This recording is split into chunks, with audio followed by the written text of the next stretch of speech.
dulunya adalah seorang mahasiswa di THM, di Technische Hochschule Mittelhessen di Gießen, jurusan BWL, dan jadi orang pertama yang lulus BWL di Gießen.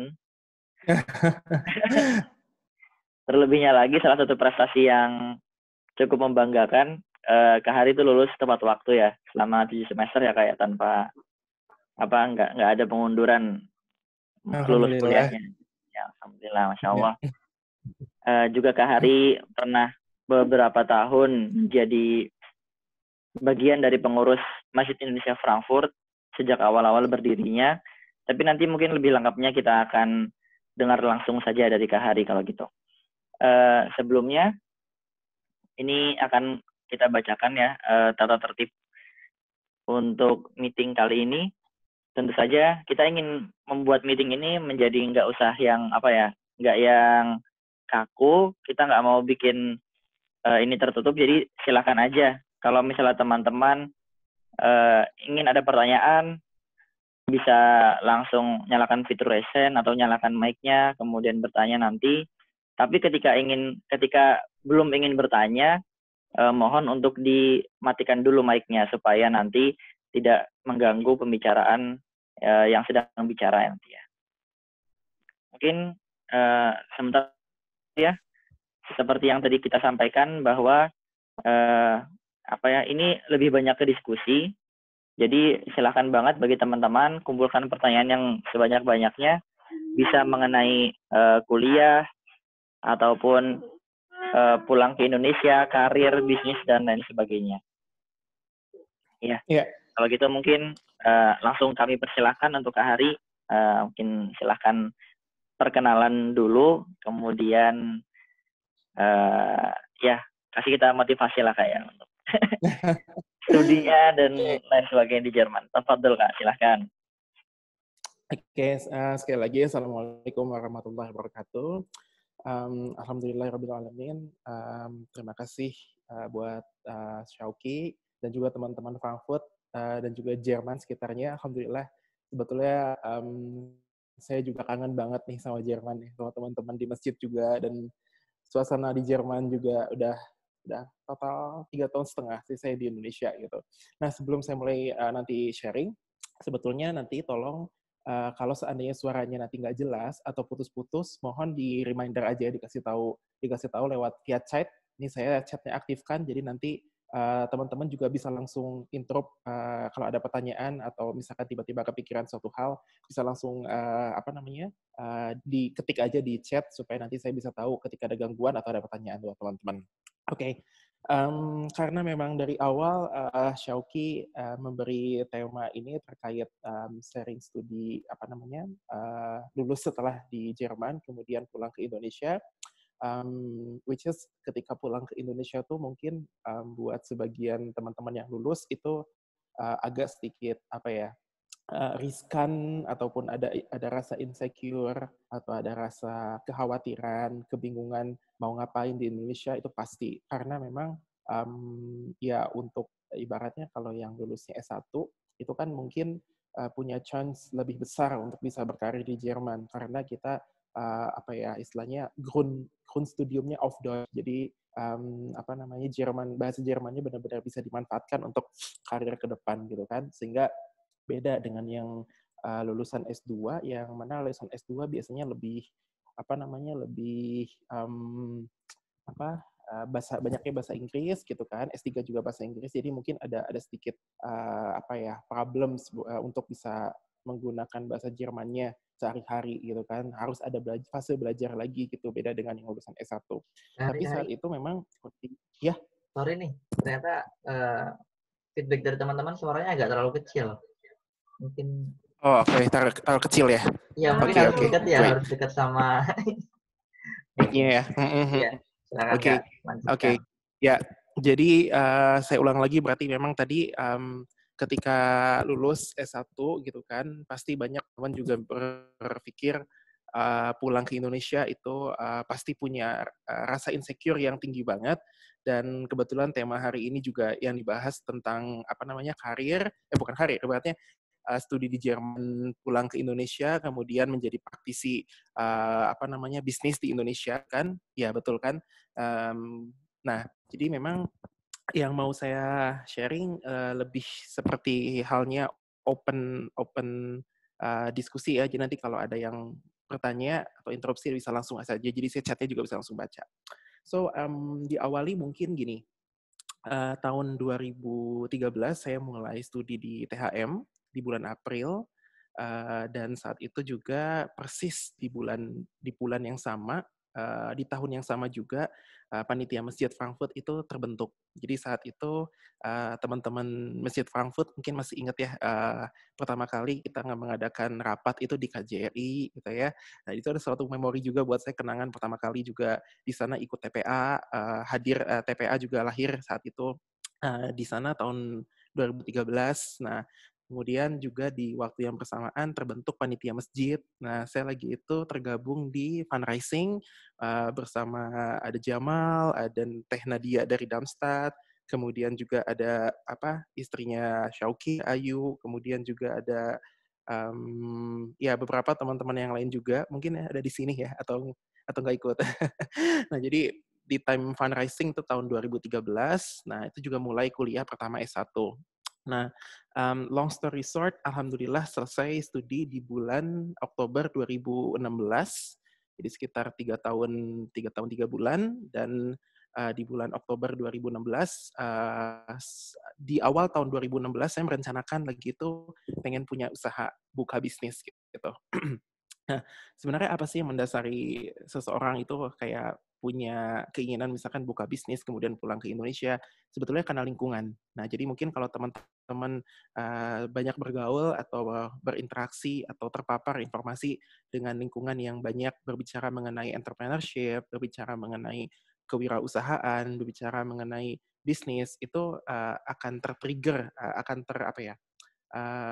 terpapar lah ibaratnya ya, terpapar untuk bisa berpikir yang sama gitu. Nah kebetulan saat itu tahun 2016 aku ikut komunitas startup Jerman gitu, yang justru malah aku tuh belajar saat itu di Jerman sendiri yang namanya Eintritts als eine Selbstständigkeit ist geschlossen gitu. Maksudnya ingin jadi wirausaha di Jerman tuh gak susahnya minta ampun gitu, karena memang pemerintahnya membatasi entrepreneur kayaknya. Beda mungkin dengan Indonesia.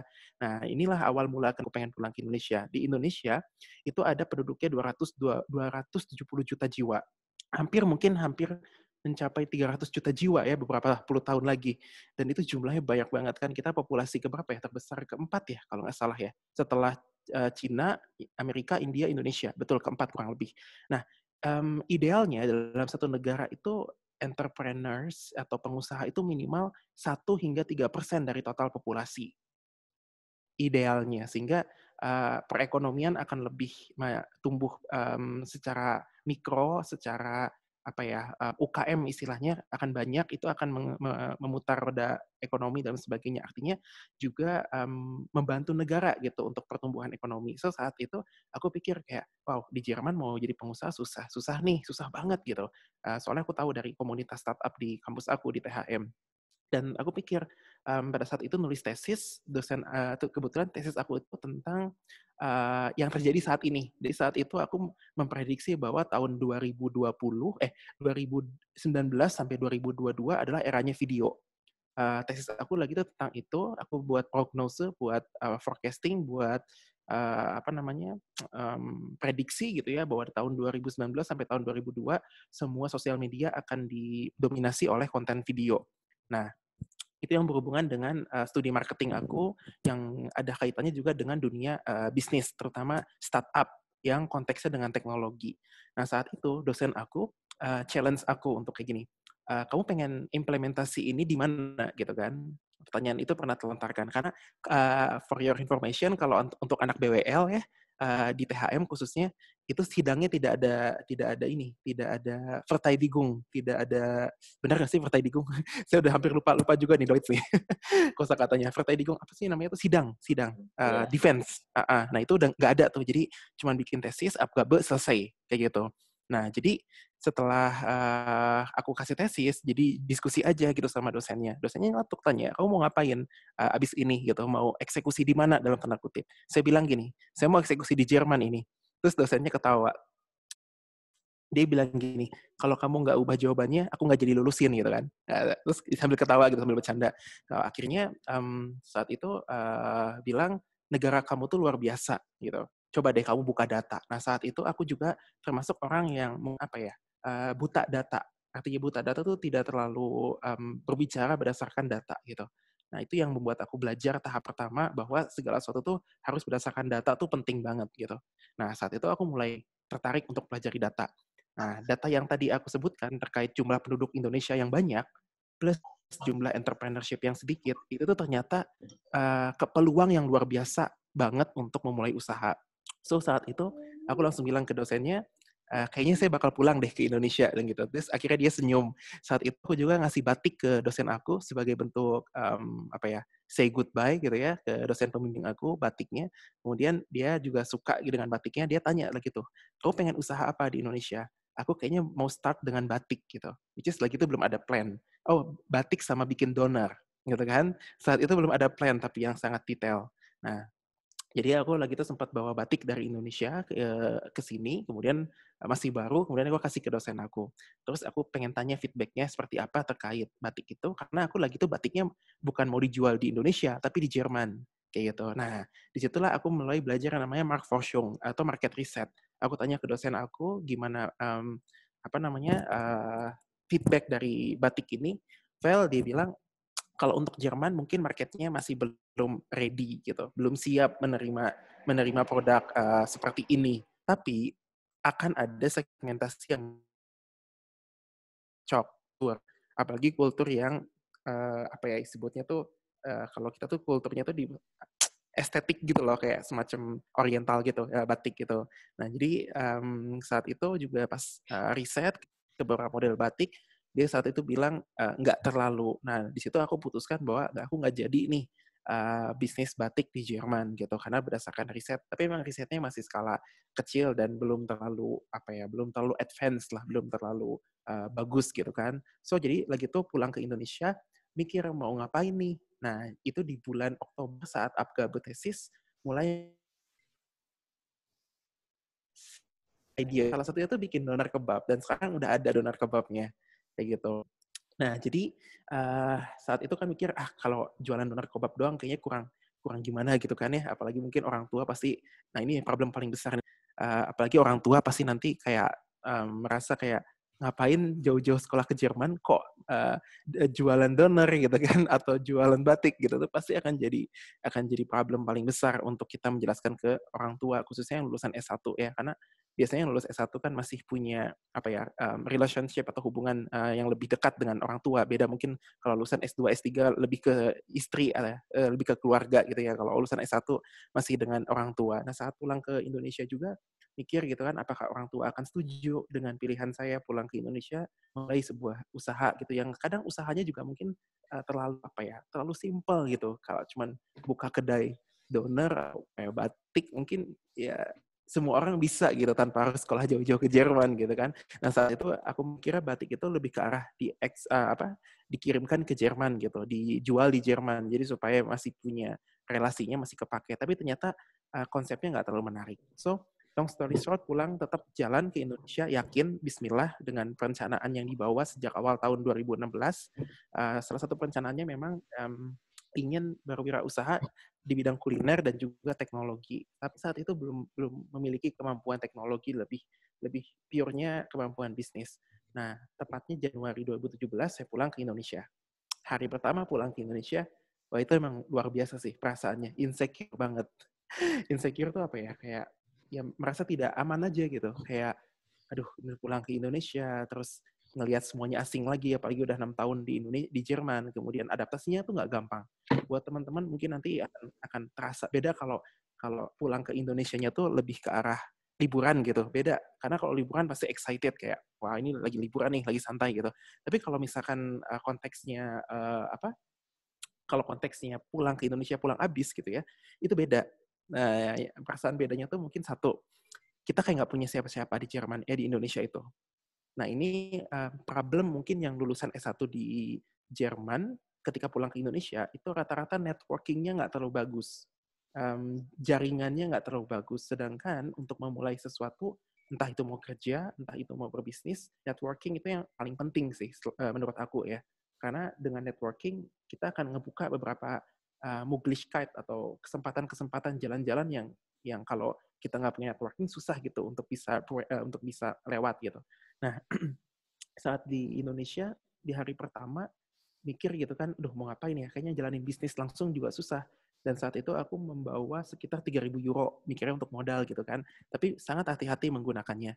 Dan saat itu kepikiran, kayaknya saya harus ambil kuliah lagi deh, S2 gitu kan. Tapi yang benar-benar punya relate ke bisnis untuk menambah networking aja. Nah, kebetulan saat itu di tahun 2017 Agustus, 6 bulan setelah saya kedatangan di Indonesia, saya mulai S2 di ITB di Bandung. Nah, itu menurut saya salah satu langkah yang memang tepat karena pada saat saya kuliah di ITB itu terbuka sekali jaringannya, networkingnya, kenalannya bertambah. Nah, ini yang membuka benar-benar peluang untuk saya untuk bisa survive atau bertahan di Indonesia. Dan walaupun ya terkesannya aneh, S1-nya di Jerman, S2-nya di Indonesia, itu banyak banget yang komentar gitu kan. Mungkin ada kali 130 orang gitu yang kayak aneh gitu kan, S1-nya di Jerman, S2-nya di Indonesia.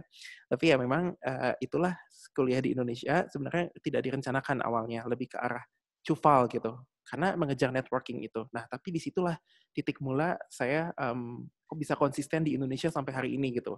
Walaupun karena COVID ini sempat juga usahanya terdampak dan mikir kayak, apakah balik lagi ke Jerman lagi gitu atau enggak gitu kan. Sempat kepikiran. Nah, jadi setelah mulai di ITB, saya mulai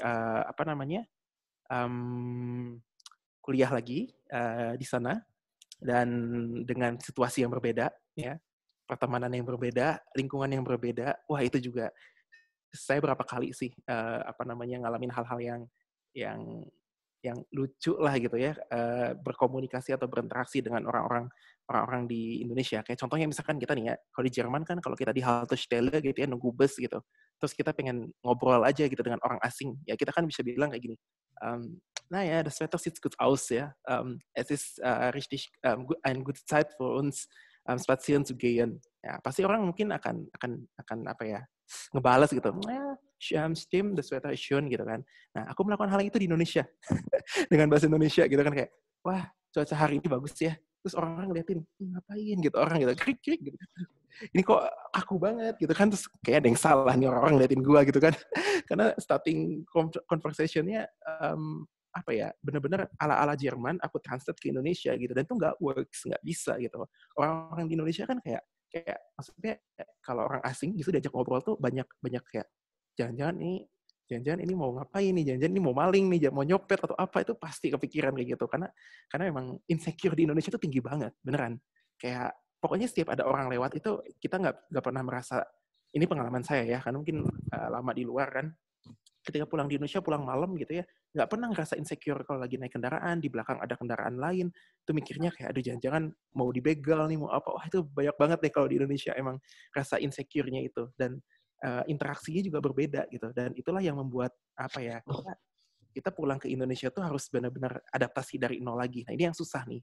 Nah ini mungkin jadi catatan yang pertama. Poin yang pertama adalah buat teman-teman yang nanti berpikir pulang ke Indonesia, harus mempersiapkan mental untuk bisa beradaptasi lagi dengan kondisi yang baru, terutama dengan aspek insecurity kayak yang merasa tidak aman gitu. Nah, setelah itu mulai kuliah S2, aku punya komunitas bisnis di Indonesia, mulai kenalan dengan dosen-dosen, dari dosen ketemu dengan orang-orang pengusaha, ketemu dengan investor. Nah, di situ aku mulai pertama bisnis aku. Saat itu aku bikin konsep usaha bisnis yang lebih advance, yang lebih menarik, bukan cuma bikin doner ya. Karena saat itu doner itu hanya semacam saya suka makan doner itu kalau di Gießen hampir tiap hari gitu ya. Dan makannya cukup sekali gitu. Makan doner cukup sekali, saat itu nggak masak lagi, nggak makan lagi gitu kan. Karena cukup tuh sehari makan gitu, cukup satu doner. Nah, jadi karena suka sama makanannya, hanya itu untuk ini aja, untuk rasa kangen lah gitu. Jadi usaha pertama aku yang dibikin itu, aku bikin satu usaha namanya My Chef. My Chef ini Jadi konsepnya adalah kayak semacam Airbnb ya kalau Jerman. Kalau Airbnb itu kan menyewakan kamar yang kosong. Kalau ini, My Chef ini menyewakan dapur yang kosong gitu. Jadi setiap ibu-ibu rumah tangga yang di rumah yang punya dapur, dia bisa masak kan. Nah, dengan aplikasi yang saya buat, ibu-ibu itu bisa menjual makanannya lewat aplikasi. Kayak gitu. Jadi ada dua, misalkan ibu itu sengaja masak untuk dijual kembali lewat aplikasi kita, atau masaknya kebanyakan, lalu makanan yang tidak habisnya ini bisa dispended, bisa diberikan kepada orang-orang sekitar. Nah, lagi itu target marketnya anak-anak kosan. Nah, jadi anak-anak kosan di Indonesia tuh banyak banget ya, dan mereka tuh kalau beli online tuh mahal, ada ongkos kirimnya. Dengan aplikasi itu mereka akan terbantu mencari rumah makan terdekat gitu. Dan pernah ada kasusnya ya, rumah makan terdekatnya itu adalah rumah tetangganya dia gitu. Jadi ada kosan, tetangganya itu masak pakai platform kita, pakai aplikasi kita. Ya udah beli makanannya di situ dan nggak usah ada ongkos kirim karena tetangga sendiri tinggal ambil. Nah itu awalnya konsepnya seperti itu. Aku bikin komunitas ibu-ibu, wah lagi itu ngurus ibu-ibu juga luar biasa ya. Jadi anak muda usia berapa ya? Aku lagi itu 24 tahun, bergaul dengan ibu-ibu usia 45 sampai 50 gitu kan, yang super hektik gitu kan. Ada 20 ibu-ibu lagi tuh yang aku manage untuk mereka, aku training supaya bisa masak sebetulnya, maksudnya sesuai dengan SOP, habis itu masakannya dijual lewat aplikasi. Nah, qadarullah, setelah running 6 bulan, usahanya dapat investasi, dapat investor. Cuman, 3 bulan setelahnya, investornya kena masalah finansial, habis itu startup-nya bangkrut. Itu mulai kan startup-nya di bulan November 2017, di bulan Maret 2018 bangkrut. Nah, jadi poin kedua, catatan kedua yang aku mau share, teman-teman, kalau teman-teman mau memulai usaha, wirausaha ketika pulang ke Indonesia, harus siap dengan gagal. Karena gagal itu udah pasti. Di Indonesia itu yang namanya, sekali lagi, insecure itu tinggi banget gitu. Ketika mulai usaha, apalagi double insecure-nya. Ambil kerja aja insecure, apalagi kalau berbisnis gitu. Jadi pasti gagalnya akan banyak banget dan itu harus siap. Aku sempat ini juga ngerasa kayak, aduh kayaknya salah jalan di berbisnis pada saat gagal yang ketiga gitu ya. Jadi aku mungkin nggak bisa ceritain gagal usahanya berapa gimana, tapi total aku udah bikin 6 perusahaan, yang masih survive tuh 3. Dan yang paling besar sekarang itu alhamdulillah punya 25 karyawan. Yang paling besar ini kita bikin coffee shop, tapi coffee shop-nya kopinya kita kasih gratis. Jadi bukan jualan kopi. Justru kopinya kita kasih gratis. Nah, gimana bisa gratis? Itu karena kita kerjasama dengan brand-brand besar, dan store-nya itu kita buat kayak semacam ini. Kayak semacam ada LED-nya gitu, ada layarnya. Jadi store-nya kecil, ukurannya 3x3, tapi dindingnya itu kita lapisin pakai layar LED gitu, pakai Megatron. Dan layarnya itu bisa menampilkan konten-konten iklan, kemudian teknologi AI, ada juga face recognition yang gitu-gitu. Jadi customer bisa engage dengan teknologinya dan mereka dapat kopinya gratis karena kopinya di cover sama brand-brand yang kerjasama sama kita, kayak gitu. Nah, itu mulai tahun 2019. Setelah aku lulus S2 di ITB, aku mulai startup yang paling besar ini, yang paling besar yang pernah aku buat sampai sekarang. Dan alhamdulillah, yaitu jadi pengusaha itu enaknya memang menjadi jalan buat Allah menitipkan rezeki orang lain ke kita gitu. Nah, ada rasa senang tersendiri sih kalau buat saya pribadi. Mungkin itu juga yang bisa saya tularkan, mungkin teman-teman suatu saat nanti kalau punya usaha ya akan ada rasa senang gitu ketika kita bisa memberikan gaji gitu ke karyawan dan bisa menghidupi karyawan. Berarti kalau ada 25 karyawan, satu karyawan itu misalkan ada 3 di rumahnya, dia, istri sama anaknya, berarti ada sekitar 75 orang nih yang dihidupi oleh perusahaan itu gitu. Nah, itu suatu mindset juga yang saya dapatkan dari teman-teman saya, dari mentor, bahwa ya being entrepreneurship is not about just money, but itu juga karena karena senang gitu kita bisa membantu atau menanggung orang lain gitu untuk bisa hidup melalui kita. Sayangnya COVID mulai Maret 2020 kemarin, usahanya kena dampak luar biasa. Dari 25 karyawan sekarang tinggal sisa 4. Jadi melakukan efisiensi, layoff, merumahkan karyawan sebanyak 21, dan itu bukan pekerjaan mudah, dan itu bukan suatu hal yang menyenangkan. Kemarin malam nggak bisa tidur, beberapa hari kebelakang nggak bisa tidur, karena bahkan sempat mimpi kayak mimpinya tuh karyawan-karyawan saya nangis gitu ya, kayak sedih gitu, nggak bisa dapat penghasilan gitu di kondisi kayak gini. Ya itulah resikonya jadi entrepreneur, memang tidak bisa memikirkan diri sendiri, karena juga ada orang-orang lain yang bergantung hidupnya di perusahaan kita, dan itu menjadi salah satu, apa ya, mungkin salah satu hal positif jadi entrepreneur adalah ya hidupnya kayak naik roller coaster gitu. Kadang naik, kadang turunnya drastis gitu. Kemudian naik lagi, ya memang nggak secure gitu, nggak stable. Kan kalau misalkan kita bekerja kan kita punya income yang stable itu, which is tapi di sini menurut aku mau teman-teman bekerja, mau teman-teman berwirausaha, semuanya baik di mata Allah selama itu halal. Dan membantu orang lain juga nggak mesti dari jalan wirausaha. Dengan kita bekerja pun dapat gaji, dan gajinya kita selalu infakkan ke orang-orang ataupun ke masjid, itu juga sudah menjadi langkah yang baik. Nah, di sini konteks di sini adalah justru ingin memberikan gambaran ada yang berusaha tadi, balik ke poin 2, harus memang siap dengan kondisi di Indonesia dan banyak hal-hal yang insecure-nya. Termasuk COVID ini gitu. COVID ini luar biasa dampaknya. Di Indonesia itu bahkan kabarnya Agustus ini, jika tidak ada perubahan kondisi yang signifikan, akan terjadi gelombang PHK besar-besaran, gitu. Dan itu tentunya bukan hal yang positif di Indonesia. Jadi buat teman-teman juga yang ada rencana pulang ke Indonesia, nah ini masuk ke poin ketiga ya, yang bisa saya sampaikan, lebih baik ditahan dulu, saran saya. Karena kondisi sekarang di Indonesia lagi nggak terlalu bagus lah gitu. Mau bekerja pun terbatas lapangan pekerjaan, mau berwirausaha pun terlalu resiko karena daya beli masyarakat lagi kurang bagus gitu. Nah, kenapa tadi aku bisa bilang Agustus akan terjadi gelombang PHK besar-besaran? Karena usaha mikro menengah atau UMKM itu jumlahnya di Indonesia paling banyak. Mungkin kalau ada gambar segitiga piramid ya, yang paling atas tuh perusahaan-perusahaan besar, konglomerasi, itu jumlahnya paling berapa gitu. Sedikit banget. Yang konglomerasi itu artinya omsetnya mungkin bisa sampai triliunan per tahun. Itu sedikit banget jumlahnya. Nah, yang segitiga itu kan semakin bawah semakin banyak ya. Nah, yang paling bawah ini banyaknya UKM. Di Indonesia tuh UKM banyak banget.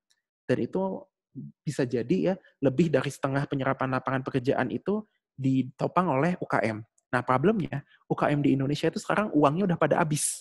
Cash flow-nya kan tidak ada. Cash flow tuh artinya uang masuk dan uang keluar tuh itu sebutnya cash flow. Jadi kalau perusahaan selalu mengeluarkan uang karena bayar karyawan, tapi tidak ada pemasukan, tidak ada cash in, adanya cash out terus. Lama-lama cash-nya kan habis ya. Nah, ini nanti perusahaan-perusahaan atau usaha-usaha mikro di Indonesia itu hanya kuat bertahan sampai Agustus. Jadi uang mereka, cadangan tabungan perusahaan tuh hanya sampai Agustus. Dimana nanti setelah Agustus itu, kebanyakan dari mereka ya sudah tidak punya uang lagi. Mau nggak mau ya karyawannya harus di PHK. Nah, itulah yang menjadi salah satu resiko besar juga ketika memang teman-teman ingin pulang dalam waktu dekat. Saran saya sih memang nanti di awal-awal tahun 2021 mungkin ya idealnya. Dan bahkan untuk informasi teman-teman juga ya, ini kan sesi sharing ya. Jadi aku bukan cuma sharing hal-hal yang baik, tapi juga memang yang berimbang antara yang positifnya dan juga resikonya. Artinya saya sendiri hampir sempat usaha saya yang di Indonesia ini kan juga terdampak, tapi alhamdulillah masih bisa hidup. Saya berpikir bahwa sejak bulan April itu saya sendiri tidak digaji oleh perusahaan saya sendiri. Nah, jadi kan ketika kita punya usaha, ini juga penting harus menggaji diri sendiri gitu. Jadi sumber pendapatan pengusaha itu ada 2. Satu, digaji oleh perusahaan dia sendiri. Yang kedua, dari profit, keuntungan yang dia dapatkan. Profit itu juga kan dibagi 2. Ada profit yang dikembalikan ke modal usaha, sehingga modal usahanya bertambah banyak. Ada profit yang masuk ke kantong si pemilik. Kayak gitu. Nah, sejak April 2020 kemarin, saya sendiri sudah tidak digaji oleh perusahaan saya. Itu adalah keputusan saya sendiri. Kenapa? Supaya perusahaannya tetap bisa berjalan dan gajinya lebih diprioritaskan buat karyawan dulu. Kayak gitu. Yang penting karyawan tetap bisa hidup. Karena ya ini juga menjadi entrepreneur juga terkait tentang kemampuan leadership kan, bagaimana kita memimpin orang, dan juga saat di titik yang sama ya kita nggak bisa nih memikirkan diri sendiri, tapi karyawan yang penting bisa tetap jalan dulu, bisa tetap kerja dulu, gajinya mereka ada, yang penting ownernya yang bertahan gitu. Nah, jadi di titik di mana sampai Agustus seperti ini, saya kemarin sempat berpikir bahwa oke, bisnis saya sebenarnya masih bisa jalan karena karyawan sistemnya udah otomatis gitu. Nah, bagaimana dengan sayanya gitu kan? Saya kemarin sempat berpikir untuk kembali ke Jerman loh. Jadi, tapi kembali ke Jerman langsung daftar di perusahaan-perusahaan besar seperti di Google, yang ada teknologinya ya, seperti di Google, ataupun di perusahaan startup. Kalau teman-teman tahu Rocket Internet, itu dari Jerman. Ada perusahaan namanya Rocket Internet, itu perusahaan venture capital dari Berlin, dan itu banyak mereka melakukan investasi di Indonesia, perusahaan-perusahaannya. Nah, saya sempat kayak tertarik untuk bekerja di perusahaan startup yang di Jerman, tapi tetap ya perusahaan di Indonesia jalan gitu. Hanya untuk ini aja, menjaga aman perusahaan di Indonesia agar tetap bisa jalan, dan saya pun mendapat ilmu baru ketika kerja di Jerman dan juga pendapatan. Tapi saya setting hanya kerja maksimal 6 bulan gitu, tidak lama. Jadi setelah 6 bulan, kembali lagi ke Indonesia menjalankan bisnis lagi kayak gitu. Nah, itu plan yang sedang saya kerjakan sekarang. Makanya saya lagi cari-cari juga nih di Google. Tapi kalau nanti bulan depan atau Agustus kondisinya lebih membaik, saya nggak akan jadi ke Jerman, tetap dengan skema usaha yang sekarang. Nah, jadi itu. Jadi ada 3 poin yang sempat saya highlight. Kisah awal saya seperti itu. Jadi pulang ke Jerman, nggak bawa 2 ide bisnis, dua ide bisnisnya di Indonesia nggak dijalankan, tapi jalankan ide bisnis yang lain yang ada teknologi. Setelah saya mendapatkan networking pada saat saya kuliah S2 di ITB, kemudian dapat investasi untuk perusahaan teknologi yang saya buat, bangkrut, bikin lagi, bangkrut, bikin lagi, tutup, bikin lagi, kena tipu, bikin lagi, wah banyak nih ceritanya, sampai akhirnya alhamdulillah dari sekarang ada 3 yang bisa survive, bisa jalan, dan karyawannya masih tetap bisa makan dari situ walaupun jumlah karyawannya udah banyak yang dirumahkan gitu karena COVID ini. Seperti itu. Mungkin itu cerita awalnya ya, kondisi saya di Indonesia dan juga dulu kisah awalnya. Dan nanti abis ini mungkin sebelum saya lanjutkan, kalau ada pertanyaan lagi bisa saya jawab dulu pertanyaan-pertanyaannya. Nah, di sini udah ada sih beberapa pertanyaan ya. Mungkin saya langsung baca aja. Atau gimana Ki? Saya jawab dulu aja di sini ya, udah ada pertanyaan nih. Iya, boleh Bang. Itu dari FH. Bisa ditebak lah itu FH siapa ya? Tapi di sini ada iya hadir. Sebentar, titip pertanyaan dulu ya. Lebih melanjutkan studi di Indonesia ya, Kang Sen. Dengar penyetaran ijazah alumni luar negeri lumayan sulit. Apakah benar? Terus kalau misalnya mau seperti Kang lanjut di ITB, stepnya gimana? Stepnya gimana? Kolokium. Maksudnya kolokium apa ini? Ya, itu tadi dia menimpali Verteidigung itu. Oh, Verteidigung. Oh iya, kolokium. Iya, betul-betul. Oke, gini. Untuk melanjutkan studi di Indonesia, penyetaran ijazah, betul. Penyetaran ijazahnya itu di Kemenristek Dikti. Itu di Jakarta. Kalau teman-teman ada yang tinggal di Jakarta, itu persis di belakangnya FX Sudirman. Di Jalan Sudirman. Itu sebenarnya nggak susah. Nggak kok. Birokrasinya sekarang udah jauh lebih baik. Prosesnya juga sangat bagus lah gitu pelayanannya. Dan karena prosesnya itu bagus, semua udah digitalisasi, udah online. Kemarin aku cuma 2 kali datang dan udah jadi gitu. Sebenarnya nggak susah. Hanya memang kita harus siapkan dokumennya secara detail. Kan buat teman-teman yang di Jerman mah udah terlatih lah. Di Ausländer Behörde kan kita dituntut untuk ordentlich, dokumen-dokumennya harus lengkap gitu kan. Jadi buat saya sih merasa ketika pulang ke Indonesia mengurus birokrasi, terlebih yang di Jakarta ya, itu nggak akan terlalu susah karena memang mereka pun udah cukup bagus sistemnya, dan kitanya pun sudah terbiasa dengan sistem yang bagus gitu. Jadi nggak susah. Terus kalau misalkan mau lanjut di ITB, stepnya gimana? Oke, stepnya gini sebetulnya dulu sebelum pulang ke Indonesia memang ada kepikiran kan awalnya setiap orang beda-beda awalnya. Tapi kalau saya awalnya gini, awalnya mau mulai usaha di Indonesia, sudah punya konsep usahanya, kemudian mengeliminasi konsep-konsep usahanya, kemudian tarik dari konsep usaha itu apa langkah-langkah step-stepnya. Nah, salah satu stepnya di situ adalah bagaimana membangun networking, bertemu teman bisnis untuk jadi tim, bertemu investor, bertemu orang-orang yang aku nggak kenal sebelumnya. Itu kan penting dengan networking kan. Nah, dari situlah networking bisa dapatnya dari mana?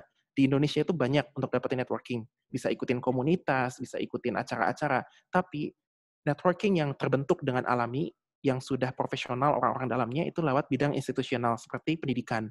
Seperti contohnya ITB. Dan ITB-nya pun aku ngambilnya MBA.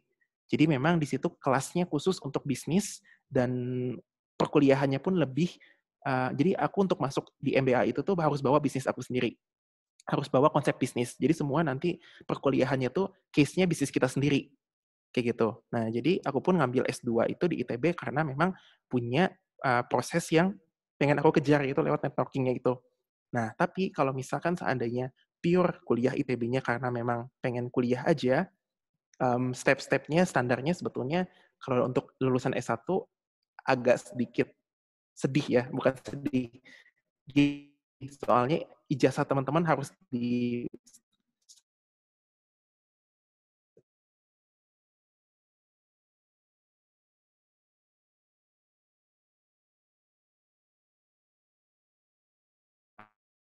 apa, standarisasi kan nanti kan. Kalau bahasa banyak di consulting is gitu ya.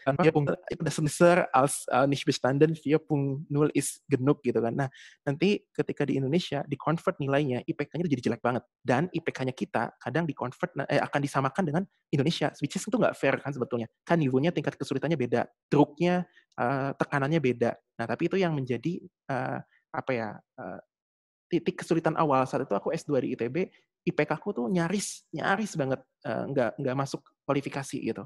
Karena itu udah rendah banget gitu. Tapi aku lagi tuh pakai apa ya? Ibaratnya kayak bukan protes ya, kayak declare gitu, disclaimer kalau ini IPK segini karena kuliah di luar negeri gitu, which is itu susah kuliahnya, aku bilang kayak gitu. Dan dengan proses seperti itu, alhamdulillah dapat respon yang oh ya udah karena ijazahnya dari luar negeri ya dapat ausname lah gitu. Dan setelah itu, tapi aku harus ikutin namanya TPA, tes potensi akademik. Itu juga tesnya lumayan kompleks ya. Ada 600 soal harus selesai dalam waktu berapa ya? 1 jam atau 1,5 jam gitu. Soal-soalnya memang nggak terbiasa kita buat lulusan Jerman nemu soal begitu akan susah. Karena model soalnya kayak panca. Panca itu apa sih? Panca itu misalkan nanti bahasa kata lain dari cahaya, dari warna, dari itu susah lah. Konotasi-konotasi gitu yang bingung-bingung gitu. Nah itu akan ada kesulitan sih. Tapi saat itu aku tes latihan di online tentang TPA dan lulus. Nah abis TPA penyetoran ijazah dan satu lagi tuh ini TOEFL bahasa Inggris. Nah ini juga jadi masalah nih saat aku dulu S1 di Jerman, kita semua Jerman of English is Swedish ya, karena 2 bahasa di kepala tuh nggak gampang gitu. Saat itu juga aku bahasa Inggrisnya belepotan banget gitu, sampai alhamdulillah 3 bulan latihan bahasa Inggris dan bisa gitu. Dan itu paling terakhir tuh TOEFL si ininya yang dibutuhin. Nah jadi 3 itu ijazah, TOEFL sama tes TPA, kemudian bisa lanjut S2. Tapi pertanyaannya dari saya, kalau mau lanjut di ITB, kalau selain memang pengen networking-nya, mendingan nggak usah. Mendingan S2-nya di Jerman lagi aja, di luar negeri. Karena ya aneh aja gitu polanya. Dia tuh kerasa sama saya. Sebetulnya kayak apa ya, nggak kein Sinn aja gitu. Tapi karena lagi itu kan aku ngambil ITB-nya karena networking itu. Seperti itu. Semoga Ya. menjawab ya.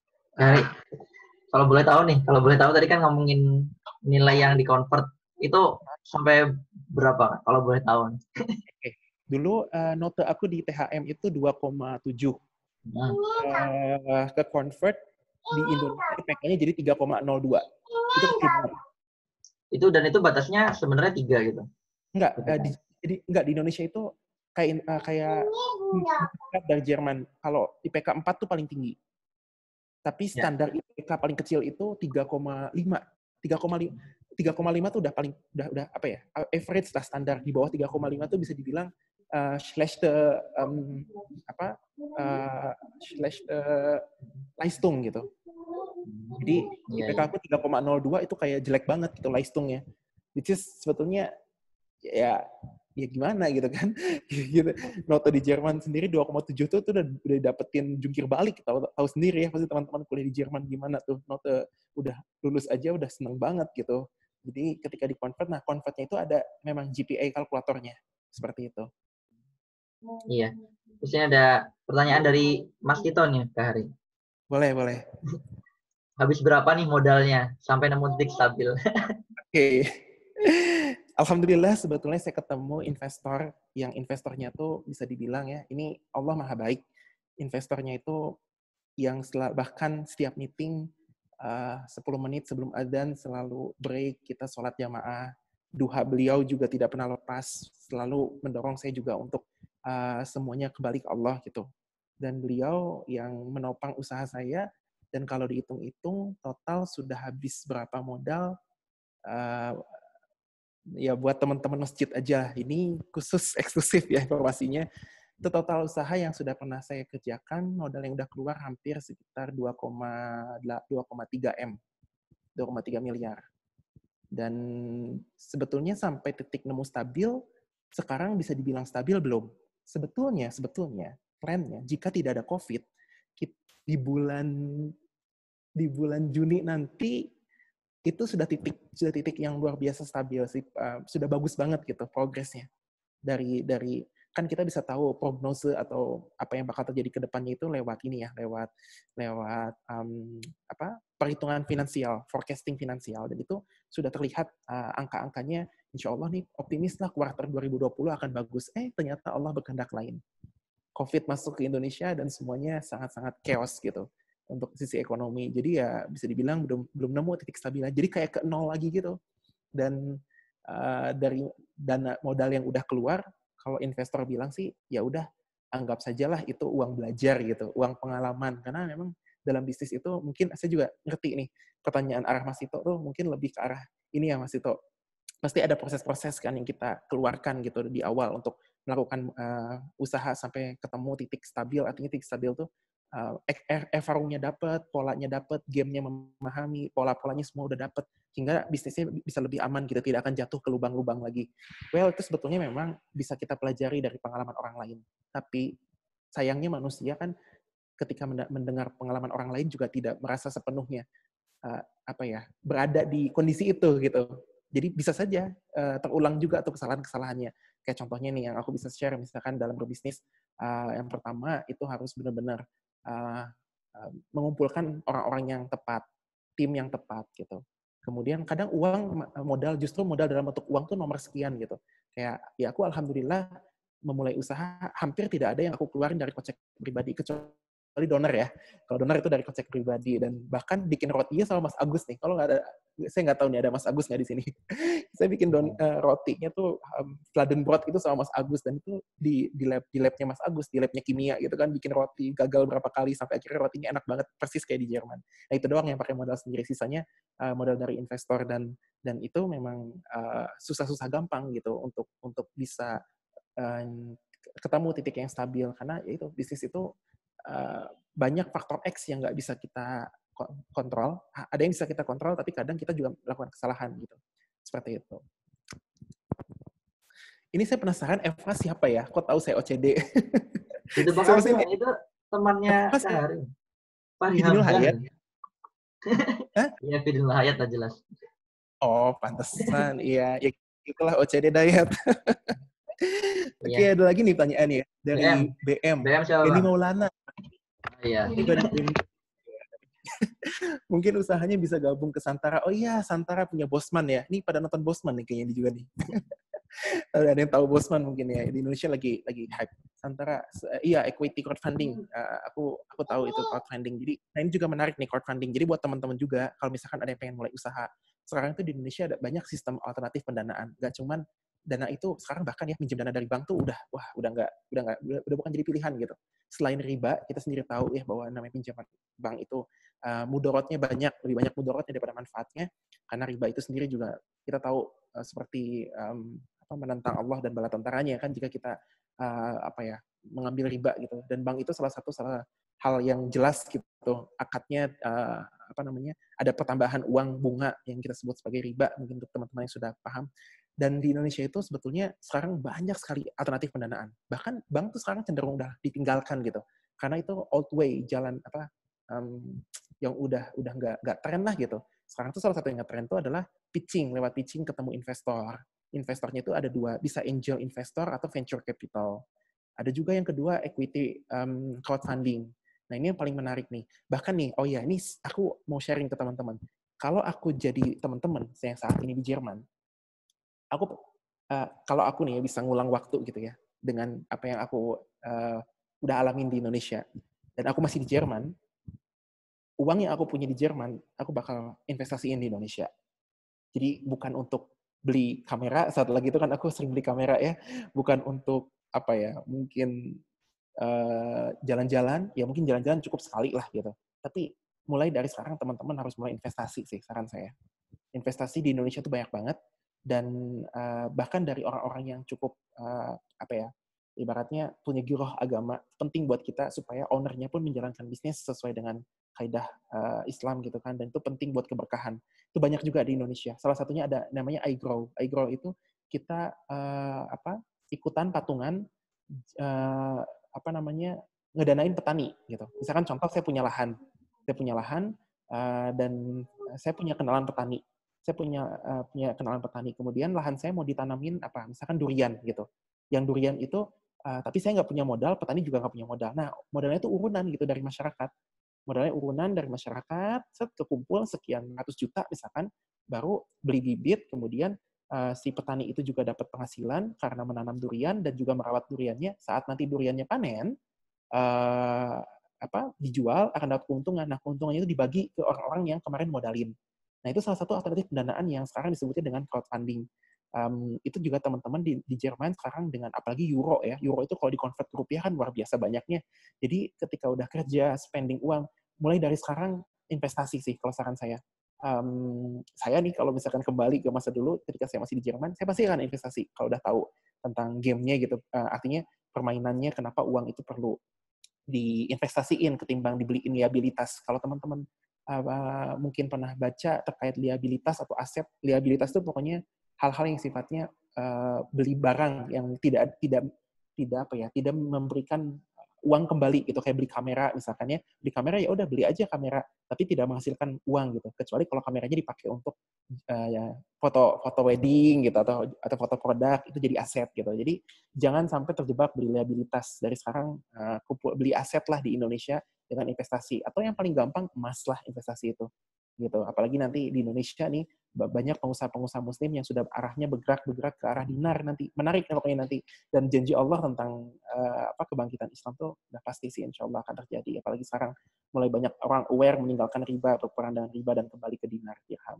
gitu. Iya Bang. Sebelumnya nih, sebelum lanjut ke pertanyaan berikutnya, jadi aku agak tertarik. Kak Hari nyebutin iGrow ya.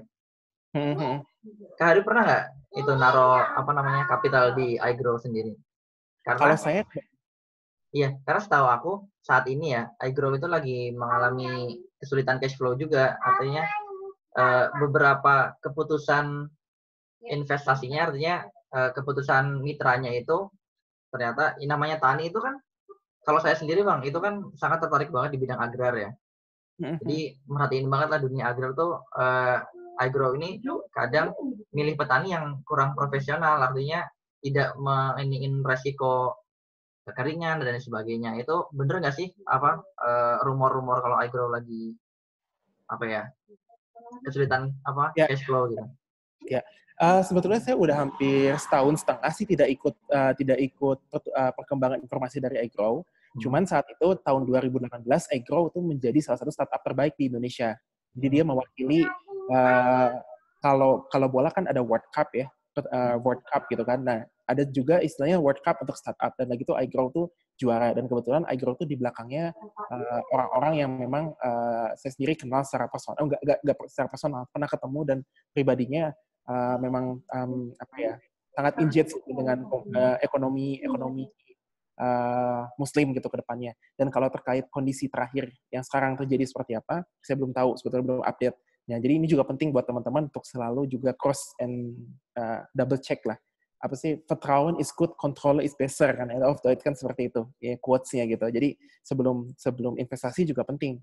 Jadi bukan cuma karena dimension orang atau karena memang kenal orangnya, ya Vertrauen nochmal is good, control is better. Jadi harus cross and check and recheck lagi juga, dan termasuk di semua platform juga, di Santara ataupun untuk equity crowdfunding, atau juga ini nggak apa-apa ya nyebut merek ya, karena ini di recording nih. Takutnya jadi sponsor atau apa. Ini disclaimer, tidak ada sponsor sama sekali ya. Nah, jadi Karena gitu kalau pengusaha kalau dalam konteks ini nyebutin brand itu kan sensitif ya. Takut ada afiliasi malah nanti salah paham. Jadi intinya ya itu harus double check semuanya dan platform-platform yang tadi Sauki sempat cerita juga, entah itu iGrow, entah itu apapun, memang banyak risikonya. Dan itu, jadi istilahnya gini, kalau kita investasinya kecil juga kan risikonya kecil. Kalau kita investasinya besar, risikonya besar. Jadi high risk, high return, low risk, low return gitu istilahnya. Jadi balik lagi, harus double cross check untuk semua investasi gitu. Ya, ini pertanyaan dari Hisham, Bang Hari. Kalau mau usaha, lebih baik nemuin kunden dulu yang siap beli produk kita, atau mulai dulu aja nih sampai ada kunden yang siap beli barang atau produk kita? Oke, ini bagus banget pertanyaannya. Aku aja baru memahami pola ini setahun belakangan. Pastiin kalian bikin produknya dulu. Temuin customer-nya dulu, temuin kundennya dulu. Karena gini, ini pengalaman. Aku bikin kayak produknya itu canggih banget. Ada AI-nya, artificial intelligence. Jadi kayak semacam kamera yang bisa mendeteksi kita. Kemudian dari AI itu kita dapetin data-data gitu kan. Kemudian kita tawarkan sistem ini ke restoran-restoran supaya mereka bisa analitik data dan sebagainya. Ternyata apa? Marketnya belum siap gitu. Belum siap. Bahkan teknologinya terlampau canggih, malah tidak berfungsi gitu. Karena marketnya belum siap menerima teknologi yang terlalu canggih gitu. Bahkan kadang ya untuk produk-produk teknologi tentunya ya biasanya kan orang imajinasinya terlampau jauh, bikin kayak gini gitu kan sampai yang canggih banget. Tapi ternyata marketnya malah belum siap buat apa gitu. Jadi lebih baik lihat dulu customer-nya. Jadi intinya gini, kalau saya bisa kasih kata-kata singkat, bisnis itu adalah kita menyelesaikan masalah orang lain melalui solusi. Solusinya bisa berupa barang atau jasa. Nah, customer yang merasa masalahnya terselesaikan, menggantinya dalam bentuk uang. Gitu. Jadi, barang dan jasa akan terjual, akan mendapatkan uang, selama itu bisa menyelesaikan masalah customer. Gitu. Bahkan untuk produk-produk yang sifatnya leisure, liburan gitu, kayak jalan-jalan ke Jerman gitu, Flixbus atau apapun, itu kan menyelesaikan masalah customer yang apa? Yang gabut, yang boring, bosen di rumah, pengen liburan gitu kan, itu kan masalah, problem tuh di diri seseorang ingin liburan, kemudian ada paket liburan misalkan, jadilah paket itu dibeli karena apa? Karena ada masalah si orang tersebut karena bosen pengen liburan ini berupa jasa, ada paket liburannya, itu jadi solusinya. Saya mengeluarkan uang untuk membeli solusi ini gitu. Nah, jadi pastiin juga buat teman-teman yang paling penting itu adalah belajar empati. Artinya memahami atau jago untuk bisa merasakan masalah orang lain itu apa. Kemudian mencoba menyelesaikan itu dalam sebuah bentuk produk dan jasa. Kayak gitu. Sehingga produk dan jasa itulah yang nanti bisa kita tawarkan kepada kunden dan kunden membeli produknya. Gitu. Jadi saya ulang ya sekali lagi. Jadi intinya kita harus belajar empati, kemudian empati itu membawa kita peka untuk bisa melihat masalah apa yang ada di masyarakat, masalah apa yang ada di seseorang, kemudian lihat masalah itu di kelompok yang sama, di usia yang sama, gender yang sama, kebiasaan yang sama, banyak nggak jumlahnya? Karena kalau cuma satu orang juga yang punya masalah itu percuma. Jadi nanti penghasilannya pun nggak banyak, bisnisnya nggak akan bertahan lama. Jadi bisnis yang bertahan lama adalah yang menyelesaikan masalah banyak orang, kolektif gitu, banyak. Jadi orangnya beli lagi, banyak gitu. Setelah itu baru ciptakan produknya, kayak gitu. Iya Bang, jazakumullah khairan, yang menarik banget. Ini teman-teman ya, kalau misalnya ada yang mau bertanya secara langsung, silakan aja, boleh dinyalakan audionya juga webcamnya ya, kalau berkenan. Dan mau tanya secara langsung bisa, jadi kita bisa interaktif ya Bang ya. Iya, betul. Sebelumnya nih Bang, oh ya ada yang mau tanya dulu aja, dari Ainur. Silakan Ainur. Hari kenal nggak sama Ainur? Iya, yang dari Cirebon bukan ya, Ainur? Iya, Cirebon juga. Iya, kenal lah tuh. Ya, silakan Ainur, nyalakan aja mic-nya dan tanya secara langsung.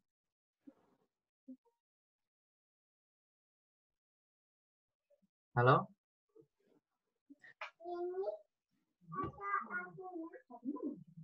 Belum ada suaranya ya? Ya belum. Halo Ainur? Sebenarnya udah nyalain mic-nya tuh kayaknya. Iya bang. Saya dulu yang tanya deh kalau gitu. Boleh. Itu ya.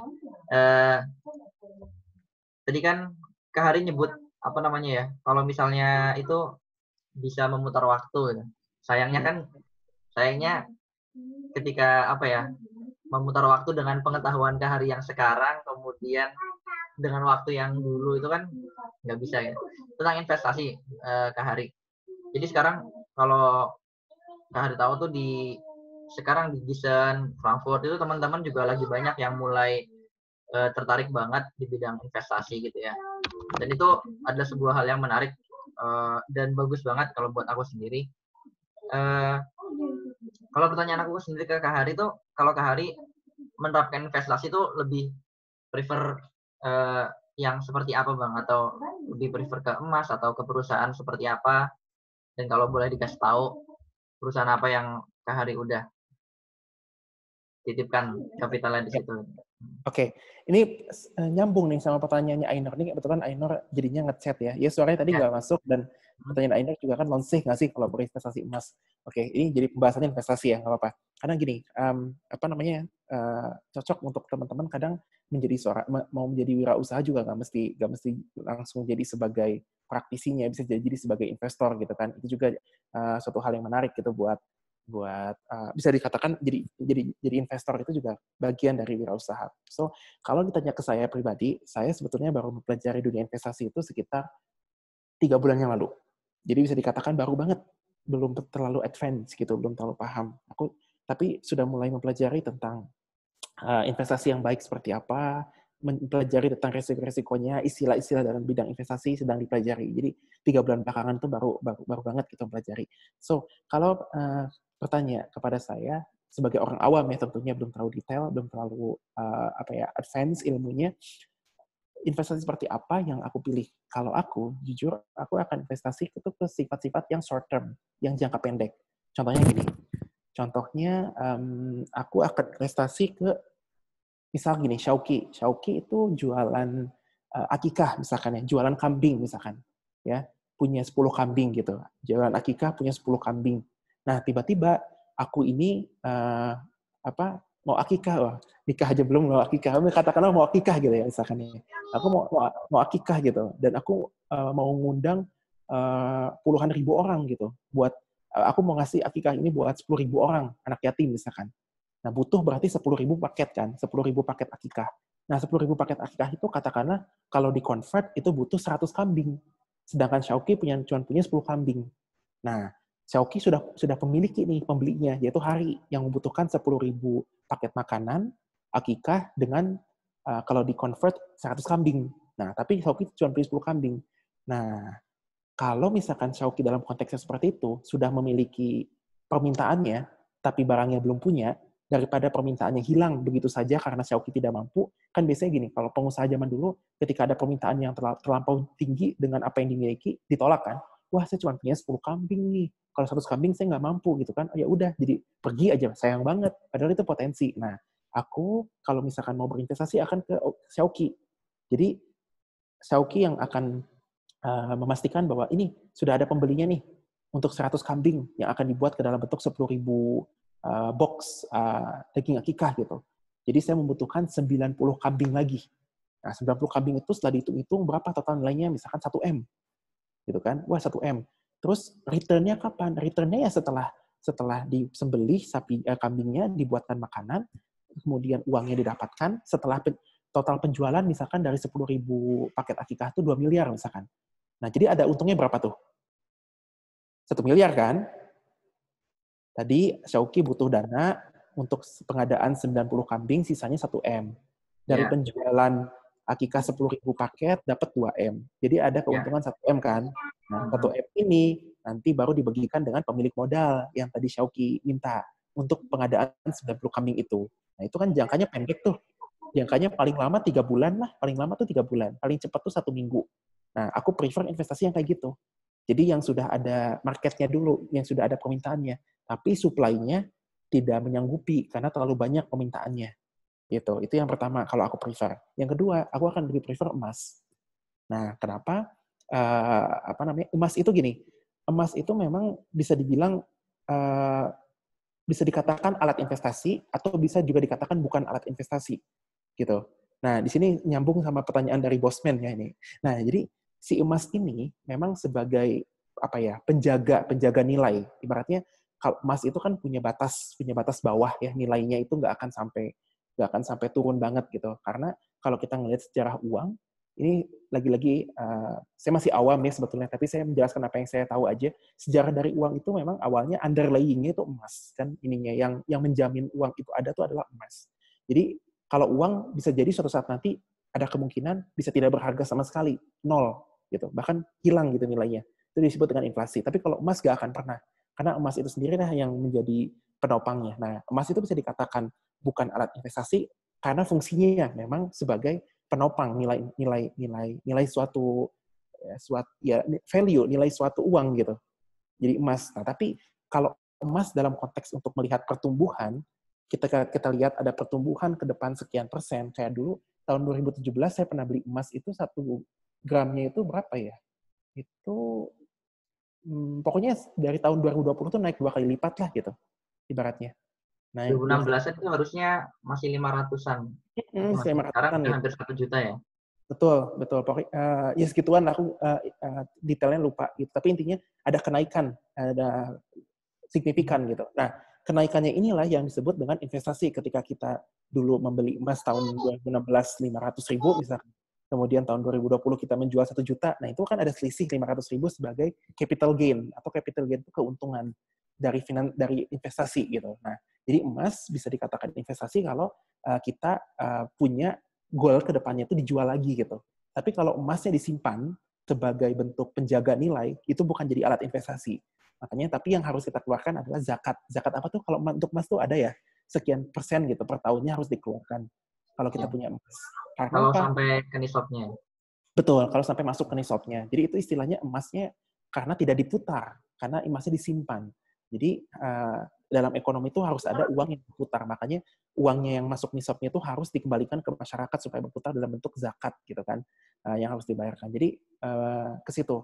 Nah, balik lagi launching atau tidaknya jualan investasi emas tuh menurut aku sih sebetulnya karena untuk orang awam ya, kalau untuk awam orang yang belum terlalu paham, yang paling aman memang emas gitu, yang paling aman, atau yang sifatnya jangka pendek tadi kayak gitu. Kalau yang jangka panjang terlalu resiko, apalagi kalau beli saham-saham perusahaan-perusahaan besar itu kalau nggak ada ilmunya lebih baik jangan gitu. Jadi buat teman-teman yang ada di Jerman mungkin saran saya sih mungkin lebih tepatnya investasi ke keluarga atau ke kerabat dekat yang benar-benar dipercayai ya, apalagi yang mempunyai giroh yang sama terhadap Islam yang insya Allah akan amanah gitu untuk menjalankan usaha di Indonesia. Jadi teman-teman yang di Jerman nggak mesti pulang ke Indonesia, tapi bisa kontrol semuanya dari Jerman. Sekarang apalagi zamannya serba online. COVID begini juga membiasakan kita jadi ketemu online gitu. Bahkan mau strategi marketing, mau sosial media, apapun semua bisa dilakukan dimanapun. Jadi buat teman-teman juga kalau mau punya usaha nggak mesti pulang ke Indonesia gitu. Semuanya masih bisa di-handle di Jerman. Kalau beda dengan zaman saya dulu belum terlalu semasif sekarang lah teknologinya gitu. Seperti itu. Semoga menjawab ya untuk yang Ainur dan Shauki. Intinya ada 2 sih tadi. Ada 2 kalau model investasi sebagai orang awam ya. Karena saya sendiri sebetulnya disclaimer nih yang perlu saya sampaikan juga, saya bukan yang ahli di bidang investasi, enggak. Karena baru belajar 3 bulan yang lalu juga gitu. Makanya masih yang sifatnya konvensional gitu. Yang bermain aman lah, bukan yang agresif banget investasinya gitu. Ya, syukuran Bang jawabannya. Ini kalau saya perhatiin ya Bang, boleh komentar sedikit? Boleh. Kalau saya perhatiin Kak Hari ini bisa lah insya Allah jadi contoh yang baik buat teman-teman sekalian, karena kita lihat ya dari kata-katanya Kak Hari juga selain ilmu praktikal bisnisnya, Kak Hari juga tahu nih dasar-dasar muamalahnya, fikih muamalah, aturan main muamalah dalam Islamnya. Jadi sorry itu banyak sponsornya. Sebagaimana perkataan Umar bin Khattab kan, jangan biarkan masuk ke pasar ini orang-orang yang nggak tahu fikih muamalah gitu. Jadi Kalau teman-teman misalnya minat untuk lanjut ke bisnis seperti Kak Hari, atau memilih untuk bekerja, kemudian menyisihkan sebagian uang tabungannya untuk investasi, yang harus pertama lakukan menurut saya, mungkin gimana Kak Hari? Bukan menurut saya sebenarnya, tapi menurut Umar bin Khattab ya. Menurut Umar Iya, bin Khattab yang pertama dilakukan adalah yaitu pelajari dulu tentang batasan halal haramnya, karena ngeri banget ya kayak kalau misalnya kita nggak tahu itu halal atau enggak, tapi karena wah kan saya nggak tahu, tabrak aja terus dimakan, terus jadi daging, wah itu ngeri banget itu ntar kalau meninggal dalam keadaan seperti itu. Jadi ya betul, betul. eh, salut dan respect sama Kak Hari. Semoga kedepannya makin banyak lah pebisnis muda yang memperhatikan halal haram gitu. Betul, Mungkin betul. kita masuk ke gimana Kak Hari? Iya, betul. Setuju, sepakat banget. Karena ujung-ujungnya ya, yang membedakan kita berbisnis dengan orang lain itu adalah, kalau aku, ya bisa aku share juga ke teman-teman, bisnis itu bukan cuma masalah untung rugi, tapi juga ada surga dan neraka gitu, halal dan haram. Itu sangat penting. Jadi kalau kita menjalankan bisnis sesuai dengan tuntunan, ya itu akan membawakan kebaikan juga buat kita gitu. Bukan cuma mengejar keuntungannya aja, tapi keberkahan, kebermanfaatan. Kadang kenikmatan berwirausaha itu lebih ke apa ya? Melihat orang ikut sukses jadi ikut senang gitu. Jadi ketika karyawan juga ikut tumbuh, ya keluarganya bisa beli rumah, keluarganya bisa beli motor karena kerja di tempat kita, itu ada kesenangan tersendiri gitu, kebahagiaan tersendiri gitu. Jadi ya, jadi wirausaha itu bukan cuma karena masalah cari keuntungan yang sebesar-besarnya dengan melakukan segala cara, yang bahkan di situ ada aspek misalkan menzolimi orang ataupun hal yang haram, itu juga kan tidak baik buat kita gitu. Jadi sekali lagi, bahkan harus dicek ini, jika malah berbisnis itu menjauhkan kita dari Allah, dari agama, lebih baik jangan berbisnis gitu, karena emang luar biasa godaannya gitu. Bisa aja nih kayak kita diamanahi uang oleh investor gitu, sekian ratus juta bahkan, atau misalkan miliaran, kita bisa dengan gampangnya ngambil uang itu tanpa siapapun yang tahu gitu kan, kalau kita didasari dengan agama. Tapi Allah kan yang maha melihat gitu kan, uang itu bisa jadi korupsi atau ditilep atau potensi kayak gitu. Jadi memang harus hati-hati banget, harus dicek juga, kita harus selalu punya dasarnya begitu. Ini ada pertanyaan menarik nih dari Yuya. Gimana sih cara hadapin persaingan bisnis yang nakal? Nah, ini Syauki, ini menarik banget pertanyaannya. Yang iri dengan usaha kita atau nyuri ide-idenya. Gini, itu benar kejadian juga dulu saya kayak persaingan bisnis itu memang pasti ada. Tapi satu hal sih yang bisa aku share dari kejadian beberapa tahun yang lalu gitu ya. Intinya gini, kadang kalau kita punya ide bisnis, orang lain tuh gampang mau niru ide bisnisnya, gampang banget. Tapi yang nggak bisa ditiru itu adalah eksekusinya. Kayak gitu. Katakanlah misalkan saya punya ide, secanggih apapun idenya, itu sebenarnya ketika nanti kita bilang ke orang lain akan terinspirasi kan, kemudian akan coba niru kita. Gak usah takut. Karena yang membedakan tuh adalah eksekusinya. Ide tuh murah, beneran murah. Bahkan bisa dapetin tiba-tiba gitu. Tapi yang susah itu, yang membuat ide itu jadi berharga adalah proses eksekusinya. Nah, pastiin ketika nanti kita punya ide, kemudian ide itu ditiru orang, harusnya kita semangat untuk bisa eksekusi lebih gila dari teman kita gitu, lebih semangat lagi daripada teman kita yang meniru idenya. Karena kita juga tidak bisa melarang mereka untuk tidak meniru idenya gitu kan. Semua punya hak untuk meniru gitu kan, kecuali idenya yang berupa paten misalkan. Kalau paten kan harus didaftarkan, itu kan hak kekayaan intelektual. Oh, makanya ini juga dalam memulai bisnis, kalau teman-teman sekiranya yakin bisnisnya akan besar, jangan lupa brandnya didaftarkan, mereknya didaftarkan ke hak kekayaan intelektual, supaya tidak ditiru. Minimal kalau ditiru konsepnya, tapi tidak ditiru brandnya. Kalau ditiru brandnya bahaya, nanti malah rugi kita gitu. Jadi jangan takut ketika ide-idenya dicontek orang lain, justru yakinkan bahwa yang membedakan kita dengan orang lain itu adalah eksekusinya. Mau gimana pun eksekusi itu nggak bisa ditiru. Eksekusi kan tergantung kitanya nih, tergantung bagaimana kita semangat untuk semangat untuk memulai mengerjakan bisnisnya gitu, merencanakan, mengerjakannya setiap hari. Karena untuk konsistensi itu susah banget. Mungkin teman-teman di masjid juga merasakannya, konsisten itu susah gitu, berat gitu. Nah makanya dalam bisnis tuh konsistensi itu sangat diuji gitu. Ketika gagal, masih tetap siap nggak konsisten dengan apa yang dikerjakan setiap hari kayak gitu. Bahkan harus siap bekerja larut malam, tidur hanya 5 jam gitu. Dan konsisten hanya untuk waktu sesaat, misalkan sesaatnya itu 3 tahun gitu. 3 tahun tidurnya 5 jam, 3 tahun tidurnya terbatas, tapi untuk tahun-tahun selanjutnya yang lebih bebas gitu. Nah, tapi kan itu bisa dilalui kalau kita itu eksekusinya dengan baik. Sekali lagi, jangan takut ide-idenya dicuri, atau jangan takut dengan persaingan yang kurang sehat, kembali lagi ke kitanya untuk eksekusi dan punya attitude gitu, untuk konsisten gitu. Ya, mantap nih, Masya Allah. Jazakumullah khairan Kak Hari atas sharingnya hari ini. Ini ada lagi kan yang mau, kalau ada yang mau tanya untuk secara langsung, kita akan persilahkan. Tentunya mungkin ya Reza Mahbub, silakan Za, dinyalakan mic-nya dan videonya kalau boleh. Kayaknya suaranya aja deh, videonya nggak usah. Iya, buat Gimana Za? Assalamualaikum Bang Hari, kenalin Reza Bang. warahmatullahi wabarakatuh. Mau tanya Bang, kalau boleh tanya, kan mungkin selama ini Bang Hari ide bisnisnya sesuatu yang harus Bang Hari langsung kontrol di tempat gitu ya Bang. Ada nggak sih Bang kira-kira kayak sesuatu yang bisa kita kontrol dari Jerman tapi tetap pasar Indo gitu kan? Mungkin saya sih kepikirannya lebih ke jasa ya Bang, tapi saya juga kurang terlalu paham sih ya apakah hal semacam ini tuh visible atau enggak. Ditambah lagi kan maksudnya sekarang dengan adanya COVID justru memudahkan kita orang-orang yang ada di luar untuk lebih nge-reach pasar di Indo gitu sih Bang mungkin. Oke, gini. Sebetulnya sekarang juga lagi hype, lagi ngetren yang namanya produk digital. Produk digital itu yang paling umum itu e-book, kemudian webinar. Kayak gini nih, webinar tuh kayak begini, kemudian direkam, ya, kemudian rekamannya itu dijual, dan apalagi ya, paling lumrah sih sebetulnya e-book. Contohnya gini, kebetulan aku juga punya usaha yang bergerak di bidang pendidikan. Salah satu produknya itu e-book.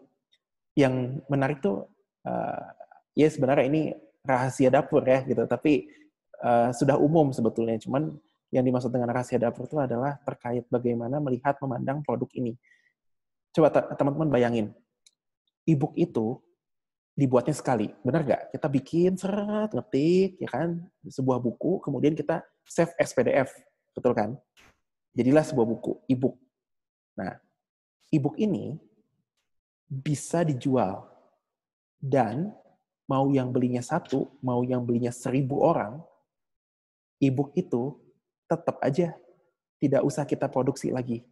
Beda dengan buku, ada biaya cetak, ada biaya pengiriman, ada biaya lain gitu kan, sampai akhirnya buku itu layak dijual. Setelah orang beli 1, habis kan, harus cetak lagi. E-book itu orang cukup beli bikin sekali, tapi bisa dijual beberapa kali. Ibaratnya sih di copy kan, copy paste gitu. Nah, untuk teman-teman yang memang di Jerman pengen mulai usaha gitu ya, saran saya memang harus masuk ke dunia bisnis-bisnis yang ada kaitannya dengan digitalisasi, dengan dunia digital. Kalau nggak berupa produk, seperti produknya e-book, atau nggak jasa. Nah, kalau jasa, itu banyak banget yang bisa dikerjain oleh teman-teman. Contohnya, teman saya punya usaha terkait foto produk, yang dia itu melakukan foto produknya itu banyak di luar negeri. Gitu. Bahkan ada di Eropa, bahkan di Jerman gitu. Dan di Indonesia tuh gini, kalau aku punya brand itu sampai dipoto di Jerman, entah itu di Menara Eiffel, entah itu di Brandenburger Tor, dimanapun itu, selama itu di Eropa, itu akan menjadi materi pemasaran yang bagus gitu, karena produk itu terlihat sangat menarik ketika difoto di Eropa. Nah, jadi biasanya teman-teman di Jerman itu cukup memasarkan itu aja, jasa foto produk misalkan untuk yang di Jerman. Nah, memang harus punya partner yang di Indonesia. Nah, itulah fungsinya nanti partner Indonesia mengurusi sistemnya, kemudian yang di Jerman yang menerima barangnya, memfoto, habis itu kembalikan lagi ke Indonesia. Atau kalau perlu, barangnya nggak usah dibalikin lagi, ya kan? Daripada dibalikin lagi mahal, ongkos lagi, sekali dikirim aja. Nah, itu berupa jasa. Kalau berupa produk, ya tadi, misalkan ada e-book, bikin e-book sekali, kemudian e-booknya itu, pertanyaannya untuk siapa? Banyak. Kayak contoh, bikin e-book, judulnya 99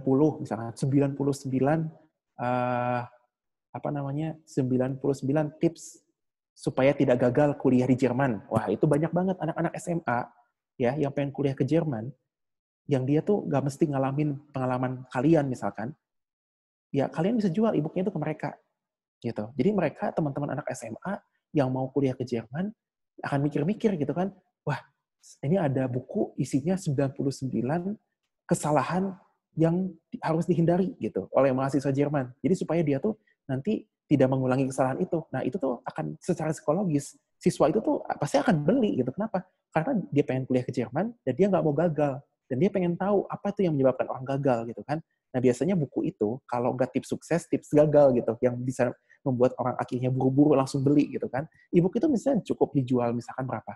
200.000 gitu kan katakanlah. Tapi untuk orang yang kedua, orang yang ketiga, itu sifatnya tuh langsung profit 100% gitu, tanpa harus tanpa harus produksi lagi, karena e-booknya cukup bikin sekali, apalagi bikin e-booknya banyak, kemudian dibundling tuh disepaketkan ya, dengan tema yang sama, misalkan tentang kuliah di Jerman, dan dijual ke anak-anak SMA di seluruh Indonesia. Dan e-book itu cukup kalian simpan di Google Drive, dan kalian nanti setiap ada yang beli, transaksinya dikirimkan link-nya, kayak gitu. Wah, itu udah uang semua gitu ibaratnya, asal kalian pintar juga bagaimana menemukan marketnya gitu kan. Temukan dulu marketnya. Menurut aku marketnya banyak kok, orang-orang di Indonesia, anak-anak SMA kelas 3 yang pengen kuliah ke Jerman. Nah, kemudian kalian kasih tahu tuh tips triknya gitu. Nah ini sebenarnya ide bisnis yang sifatnya nyeletuk ya. Saya juga nggak tahu kenapa bisa bilang seperti ini. Tapi ternyata setelah saya pikir-pikir apa yang tadi saya sebutkan itu make sense banget gitu. Dan mungkin abis ini bikin aja yuk gitu. Kita kumpulin teman-teman bikin e-book gitu kan, terus dijualin di sini di Indonesia gitu. Karena beneran literally e-book itu bisa kalian jual tanpa kalian harus pulang ke Indonesia, ketemu publisher, nggak perlu, cukup bikin save as PDF, simpen di Google Drive, kemudian dijual. Orang-orang yang beli dapetin linknya, tuh membuat e-booknya, baca, selesai. Kayak gitu. Nah itu sih kurang lebih. Itu ide ya, artinya balik lagi, maksudnya ide ini tuh cuma contoh aja. Dan kebetulan make sense juga ya, kalau mau dikerjain mah enggak, silakan dikerjain, itu menarik banget. Dan balik lagi, pokoknya selama teman-teman masuknya ke ranah digital, bisnis itu bisa dikontrol dimanapun, mau itu di Jerman, mau itu di Amerika, di Alaska sekalipun bisa gitu, asal bisa tentukan juga marketnya. Oh ya, satu lagi, teman saya ada kontrol bisnisnya di Indonesia, marketnya di Amerika, barangnya dari Cina, bayangin. Jadi nggak ada tatap muka sama sekali gitu. Tapi memang ini jadi hal yang menarik nih. Bahkan saya pernah mendengar juga dalam kaidah fikih muamalah, jual beli itu memang ini wallahu alam ya, aku harus pedalaman lagi ilmunya, belum sampai. Kalau terkait ini ada juga yang mewajibkan si customer itu harus melihat transaksinya gitu kan. Tapi untuk yang kasus online sebetulnya sih sebenarnya nggak ada masalah sih itu, kayak yang dilakukan oleh teman saya gitu. Itu cuma contoh aja, kayak dia mengatur bisnisnya dari Indonesia, marketnya dari Amerika, cari marketnya, supply produknya dari Cina gitu. Nah itu sama kayak teman-teman juga bisa dilakuin itu. Kali teman-teman kontrol bisnisnya dari Jerman, marketnya dari Indonesia, produknya dari Indonesia gitu, ataupun produknya dari Jerman. Kurang lebih seperti itu. Bang mungkin boleh nimpalin tanggapannya Bang Hari, Bang. Buat yang e-book, thank you banget buat idenya. Mungkin bisa saya godok sama teman-teman. Pertanyaan mungkin lebih ke legalitasnya. Kalau di Indonesia, apakah hal tersebut dipertanyakan ketika kita tidak melalui publisher atau penerbit gitu? Maksudnya, berarti kan Bang Hari menyarankan kita cukup menggunakan PDF, habis itu kita share gitu ya Bang?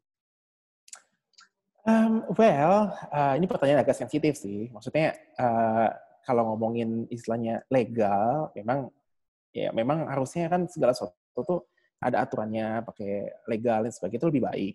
Tapi biasanya teman-teman di Indonesia kalau mulai bisnis tahapan awal itu tidak berfokus kepada legalnya dulu, lebih berfokus kepada bisnisnya dulu aja gitu. Nanti ketika memang sudah terbukti running, bisnisnya works, baru legalitasnya dikerjakan, termasuk kayak publisher. Mungkin teman-teman habis itu bisa bikin publisher sendiri, gitu kan? Mungkin bisa join sama publisher di Jerman, Verlag gitu kan, atau bagaimana gitu teknisnya. Tapi yang jelas untuk tahap-tahap awal, memastikan dulu aja orang itu ada yang mau nggak beli produknya, ya nggak mesti dikerjakan dulu aspek legalnya gitu. Oke Bang, Dangke buat masukannya. Ya, mungkin nanti kalau misalkan butuh mau butuh brainstorming, kamu bisa kontak aku. Kebetulan aku juga kan yang melakukan sama e-book itu juga gitu. Dan salah satu e-book yang aku jual juga yaitu berhubungan dengan pendidikan kan yang sempat aku mention di awal. Jadi itu tuh kayak gambaran aja bahwa produk digital mau kalian dimanapun itu akan selalu works gitu, akan selalu bisa dikerjakan dan banyak banget yang bisa dikerjain sebetulnya, banyak banget. Asal kita cukup kreatif itu kuncinya. Oke Bang, boleh mungkin nanti kita. Ya, boleh. Gimana Bang? Reza mau itu ya? Atau Reza mau buka jasa endorsement produk di Jerman gitu kan, sambil jalan-jalan kan Reza juga suka tuh. Nah, endorsement juga bisa tuh betul. Itu juga menarik tuh. Yang jadi produk review gitu kan. Sebetulnya potensi teman-teman di Jerman banyak banget kok, benar banyak banget. Hanya yang teman-temannya tuh ketakutan untuk memulai biasanya. Kita nggak berani untuk mulai, ragu. Ya, itu tempis aja. Kadang kalau kata Tokopedia kan hashtagnya mulai aja dulu gitu kan. Bener kan? Udah mulai aja dulu, just do it gitu. Pikirinnya nanti belakangan. Karena kadang kalau terlalu konteks, terlalu detail juga merencanakan nggak jalan-jalan gitu. Jadi ya merencanakan iya, tapi eksekusi juga penting gitu. Just do it, jangan ragu. Tuh aku juga bisa ngerasain kok banyak dari teman-teman sebetulnya hanya masalah ragu aja gitu. Mungkin cukup kreatif dan nemu ide bisnis apa bla bla bla, tapi ragu gitu kan. Dan sekali lagi banyak juga yang takut gagal. Jangan takut sih. Gagal tuh emang mau nggak mau pasti ada gitu dihadapin. Dan kuncinya baik lagi kalau selama kita punya Allah, punya pegangan, ya gagal itu adalah bagian dari rencana Allah. Jangan banget Bang. Terus ini ada titipan pertanyaan tapi private. Kak, ntar sebelum masuk ke pertanyaan ini, Kak Hari sekarang tinggal di mana ya? Aku di Bandung. Oh, di Bandung. Tadinya aku kira itu virtual background loh Bang. Berarti ini hallway, apa maksudnya lorongnya di kos atau gimana? Oh iya, ini tempat kosnya, tinggal di sini di Bandung. Jadi awalnya aku kira itu virtual background gitu, terus kalau ada orang lewat. Enggak, ini di tengah-tengah kosnya. Ya Bang, pertanyaan ini tentang prospek saat ini ya. Kalau misalnya bisnis gerak di frozen food itu gimana Bang? Pasarnya sendiri kalau di Bandung, kota-kota besar tuh gimana? Oke. Ya, beberapa bulan yang lalu, peak-nya munculnya, aku bisa share ini ya, bisa share apa? Share layar ya? Enggak, sebelumnya teman-teman ada yang pernah tahu Google Trends nggak? Google apa? Google Trends. Saya sih nggak tahu ya, nggak tahu teman-teman. Oh ya, nah jadi bentar. Ini penting buat teman-teman kayak pertanyaan tadi nih. Sebentar. Frozen food ya, tentang frozen food ya. Oh, banyak yang tahu, terus saya doang yang nggak tahu. Ada yang tahu? Nah, aku share screen ya, sebentar ya. Boleh. Mana sih share screen tuh? Share screen, oke. Host disable, attendance screen sharing. Oh, masih disable nih. Hostnya tolong di-enable. Hostnya tolong ya, di allow share.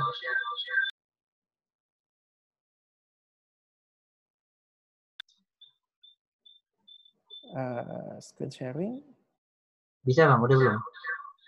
Wait, desktop 1, Safari unknown. Desktop 1. Coba. No, share screen. Wait. Ini masih ada open system preference-nya. Sebentar ya. Bentar, ada settingan yang harus di ini dulu. Wait. Sebentar. Zoom. Oke. Wah, harus quit Zoom-nya. Meter aja deh, bisa nggak ya? Cobain dulu deh. Nah, bisa. Udah lihat belum sekarang? Udah ada belum tampilannya, layarnya? Belum ya? Udah Bang, udah. Oh, udah ada. Nah, jadi gini, penting juga untuk bisnis kan istilahnya kita harus riset pasar ya, riset market gitu.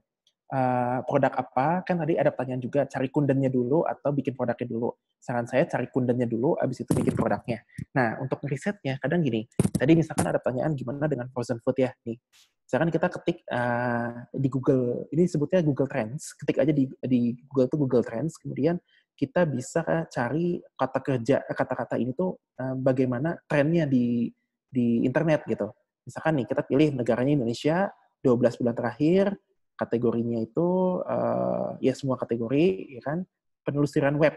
Nah, misalkan ya, kata frozen food, nih lihat kenaikannya. Kelihatan nggak? Tuh, sempat naik tanggal 31 Mei sampai 6 Juni. Gitu. Sebelumnya frozen food tuh stable banget. Ya, yang mencari di web tuh segini. Tapi some point ketika COVID naik. Sempat turun, naik lagi. Gitu. Nah, kemudian lihat subdaerah wilayahnya yang paling banyak, itu ada Banten, DKI Jakarta, Yogyakarta, Jawa Timur, Jawa Barat, gitu kan. Terus kata-kata kunci yang sering dicari, distributor frozen food, toko frozen food terdekat, frozen food artinya reseller frozen food, gitu. Kemudian juga topik-topiknya yang terkait, gitu. Nah, kita bisa cari lagi nih penelusuran web, atau bukan penelusuran web, tapi Google Shopping, katakanlah belanja. Nah, lihat nih, di Google Shopping juga kita bisa lihat di 12 bulan terakhir, sempat naik nih di bulan April. Tuh, sempat peak banget. Tapi ada kecenderungan turun, bahkan ada yang sampai 0 di tanggal berapa nih? Di 0 tuh 10 sampai 16 Mei. Ini kata, ini kenapa 10 sampai 16 Mei? Karena itu sudah masuk, apa ya, kalau nggak salah akhir Ramadan kan. Jadi stoknya udah mulai habis mungkin ya, jadi jarang, udah penuh, maksudnya udah pada belanja sebelum-sebelumnya, jadi nggak pernah, orang nggak nyari lagi. Kemudian naik lagi, sekarang stable tanggal segini. Nah, kenapa tadi aku sempat di-mention di awal kan, ketika aku di Indonesia sekarang mulai segala sesuatunya berdasarkan data. Ini penting banget, nggak boleh pakai asumsi. Nah, untuk cari data banyak banget. Salah satunya, kalau tadi nanya frozen food bagus atau enggak di Indonesia gitu kan. Nah, kita harus buka, salah satunya paling gampang tuh Google Trends, ngelihat bagaimana sih trendnya di Indonesia. Kalau punya tren seperti ini, berarti marketnya masih ada. Orang masih belanja gitu. Kalau melihat penelusuran di YouTube misalkan ya, kata-kata di YouTube, lihat bagus tuh. Artinya memang ada naik turun, tapi kecenderungannya naik. Kayak gitu. Apalagi misalkan penelusuran web gitu kan. Juga sama tuh, tendensinya naik. Nah, kita misalkan cari yang turun. Katakanlah kalau turun tuh apa?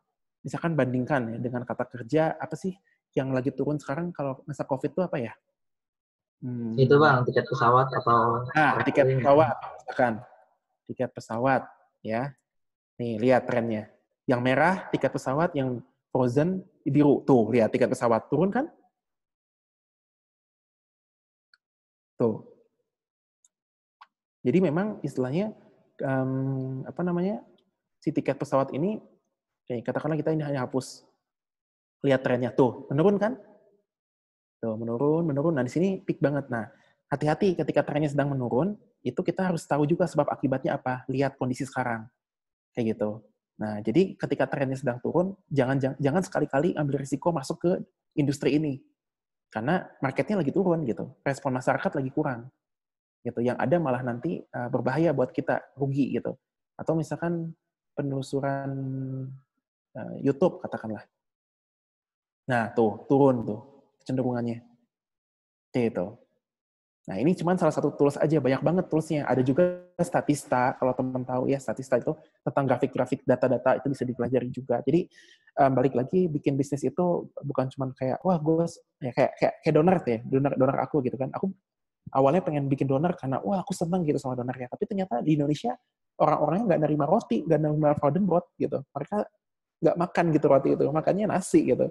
Makanya nggak akan jalan bisnisnya gitu. Kalau memaksakan karena bikin bisnis karena senang sama idenya atau senang sama produknya, nggak akan jalan. Karena kan bisnis itu yang beli harus orang lain. Kalau diri sendiri yang beli, namanya bukan bisnis, itu mah bikin gitu kan. Itu makan buat diri sendiri gitu. Jadi harus melihat orang lain juga. Makanya tadi nyambung juga, kita harus belajar empati.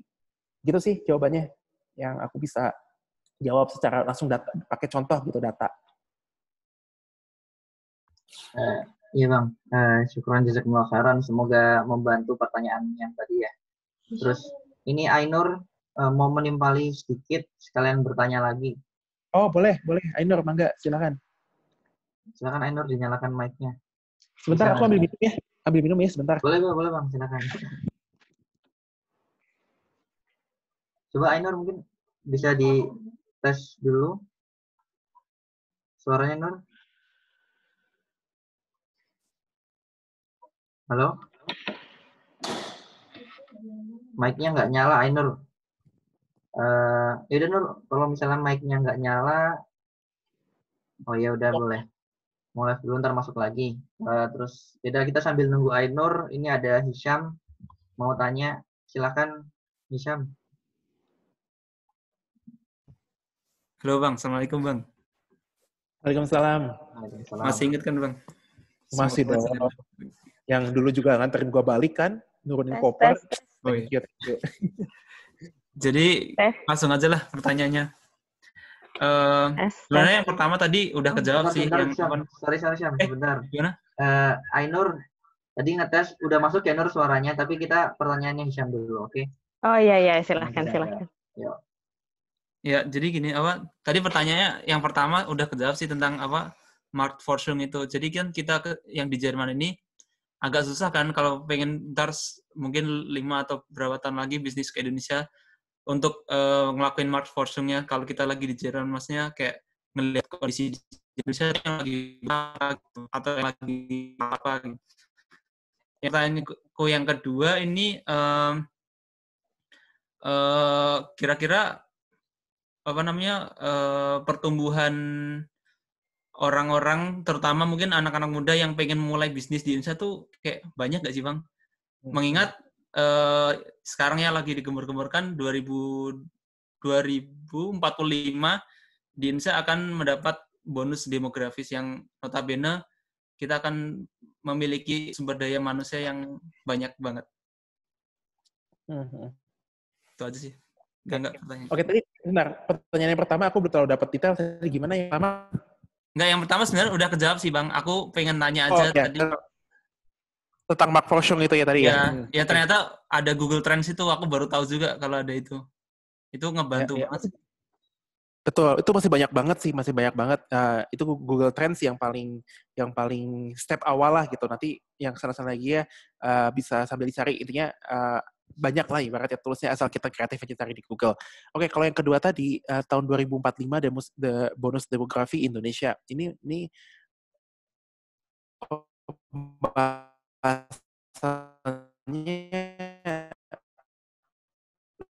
lumayan menarik ya.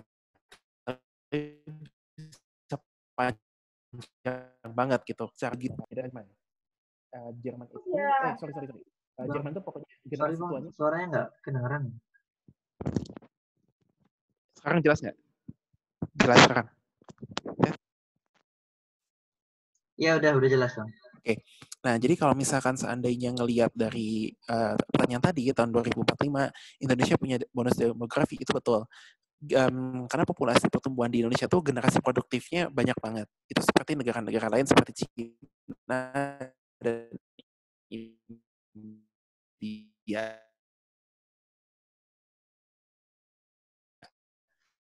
Nah, karena generasi produktifnya itu yang menopang banyak perekonomian. Contohnya adalah menciptakan produk-produk berbasis teknologi, kemudian bikin solusi-solusi dari problem-problem yang ada dari masyarakat, kemudian dibuat otomasi atau dibuat simpel melalui teknologi gitu kan. Trennya sekarang seperti itu. Di Indonesia sudah mulai masuk. Happening seperti ini, itu persis banget aku pulang ke Indonesia tahun 2017 awal, itu tuh Gojek masih kecil banget. Bukalapak masih kecil, Tokopedia masih kecil. Jadi aku tuh berada di momentum yang tepat di Indonesia ketika digitalisasi itu lagi naik-naiknya. Sekarang nih, naiknya tuh sekarang. Jadi tahun 2017 itu awal-awal startup di Indonesia mulai naik. Startup di Indonesia tuh dari tahun 2010 mereka rata-rata sudah berdiri. Makanya Tokopedia ulang tahun yang kemarin yang ke-10 itu, tahun 2020 ini. Tapi 7 tahun kemudian baru bisa jalan gitu, besar gitu. Dimulai tahun 2017 sampai akhirnya di tahun 2020. Kenapa itu bisa terjadi? Karena banyak anak-anak muda yang punya kemampuan teknologi dan punya passion di bidang startup yang akhirnya mendorong startup tersebut lah jadi tumbuh gitu. Termasuk pembelinya juga. Pembelinya itu kan di generasi-generasi angkatan saya gitu. Jadi angkatan-angkatan produktif yang melek dengan teknologi, melek dengan aplikasi. Ingat nggak? Mungkin tahun 2014 itu kan kita baru pakai Android ya. Sebelumnya kan BlackBerry gitu kan ya. Tahun 2014-15 tuh transisi Android iOS. Aku masih ingat banget tuh HP-nya Benny dulu tuh masih iPhone 4S kan warna hijau kan. Dulu itu belum banyak aplikasi-aplikasi keren kan gitu. Kalau sekarang udah banyak banget gitu. Nah itu ada transisi tuh di mana memang teknologi mulai happening tahun 2015 sampai 2020 sekarang. Dan kalau ngelihat ke depannya Indonesia akan lebih gila lagi gitu, akan lebih besar lagi. Kenapa? Karena itu generasi-generasi kita yang semakin melek dengan teknologi, yang teknologi inilah yang membantu mereka itu jadi terdorong untuk masuk ke wirausaha gitu. Rata-rata sekarang teman-teman di Indonesia kenapa banyak yang berbisnis? Karena salah satunya triggernya itu yang mempengaruhi mereka dunia teknologi sih, dunia digital. Instagram, Facebook agak turun di Indonesia. Yang lebih banyak tuh Instagram dan TikTok ya. Sadly TikTok masuk di Indonesia tuh luar biasa. Sayang banget itu ya banyak tidak manfaatnya sih. Cuman ya gitu kadang-kadang di di negara kita memang orang-orangnya sangat suka dengan hal yang berbau entertainment gitu kan. Nah itulah yang kenapa membuat startup juga yang sifatnya hiburan, entertainment itu di Indonesia naik banget gitu. Karena memang demografinya itu. Dan rata-rata sekarang anak-anak yang baru lahir di tahun 2000-an, yang which is mereka sekarang usia 20 tahun ya, nanti di tahun 2025 sampai 2030 mereka di usia 30 usia yang sangat matang dan produktif. Dan itu semuanya akan mengubah bagaimana anak-anak muda di Indonesia berinteraksi secara sosial. Itu akan lebih dengan teknologi, akan berinteraksi dalam jual beli. Sekarang semua di Indonesia jual beli udah pakai ini, payment kayak OVO, GoPay, Dana, Link Aja. Nggak tahu kalau teman-teman tahu ya. Di Indonesia itu bahkan ya kalau aku lihat lebih maju dari Jerman. Aku lihat dari aspek ininya, fintechnya, finansial teknologinya. Majunya bukan dari teknologi ya, majunya dari usernya, penggunaannya, pengaplikasiannya. Karena di Indonesia tuh masif banget. Makanya investor-investor asing pada masuk ke Indonesia gitu. Kenapa? Karena Indonesia tuh itu menarik.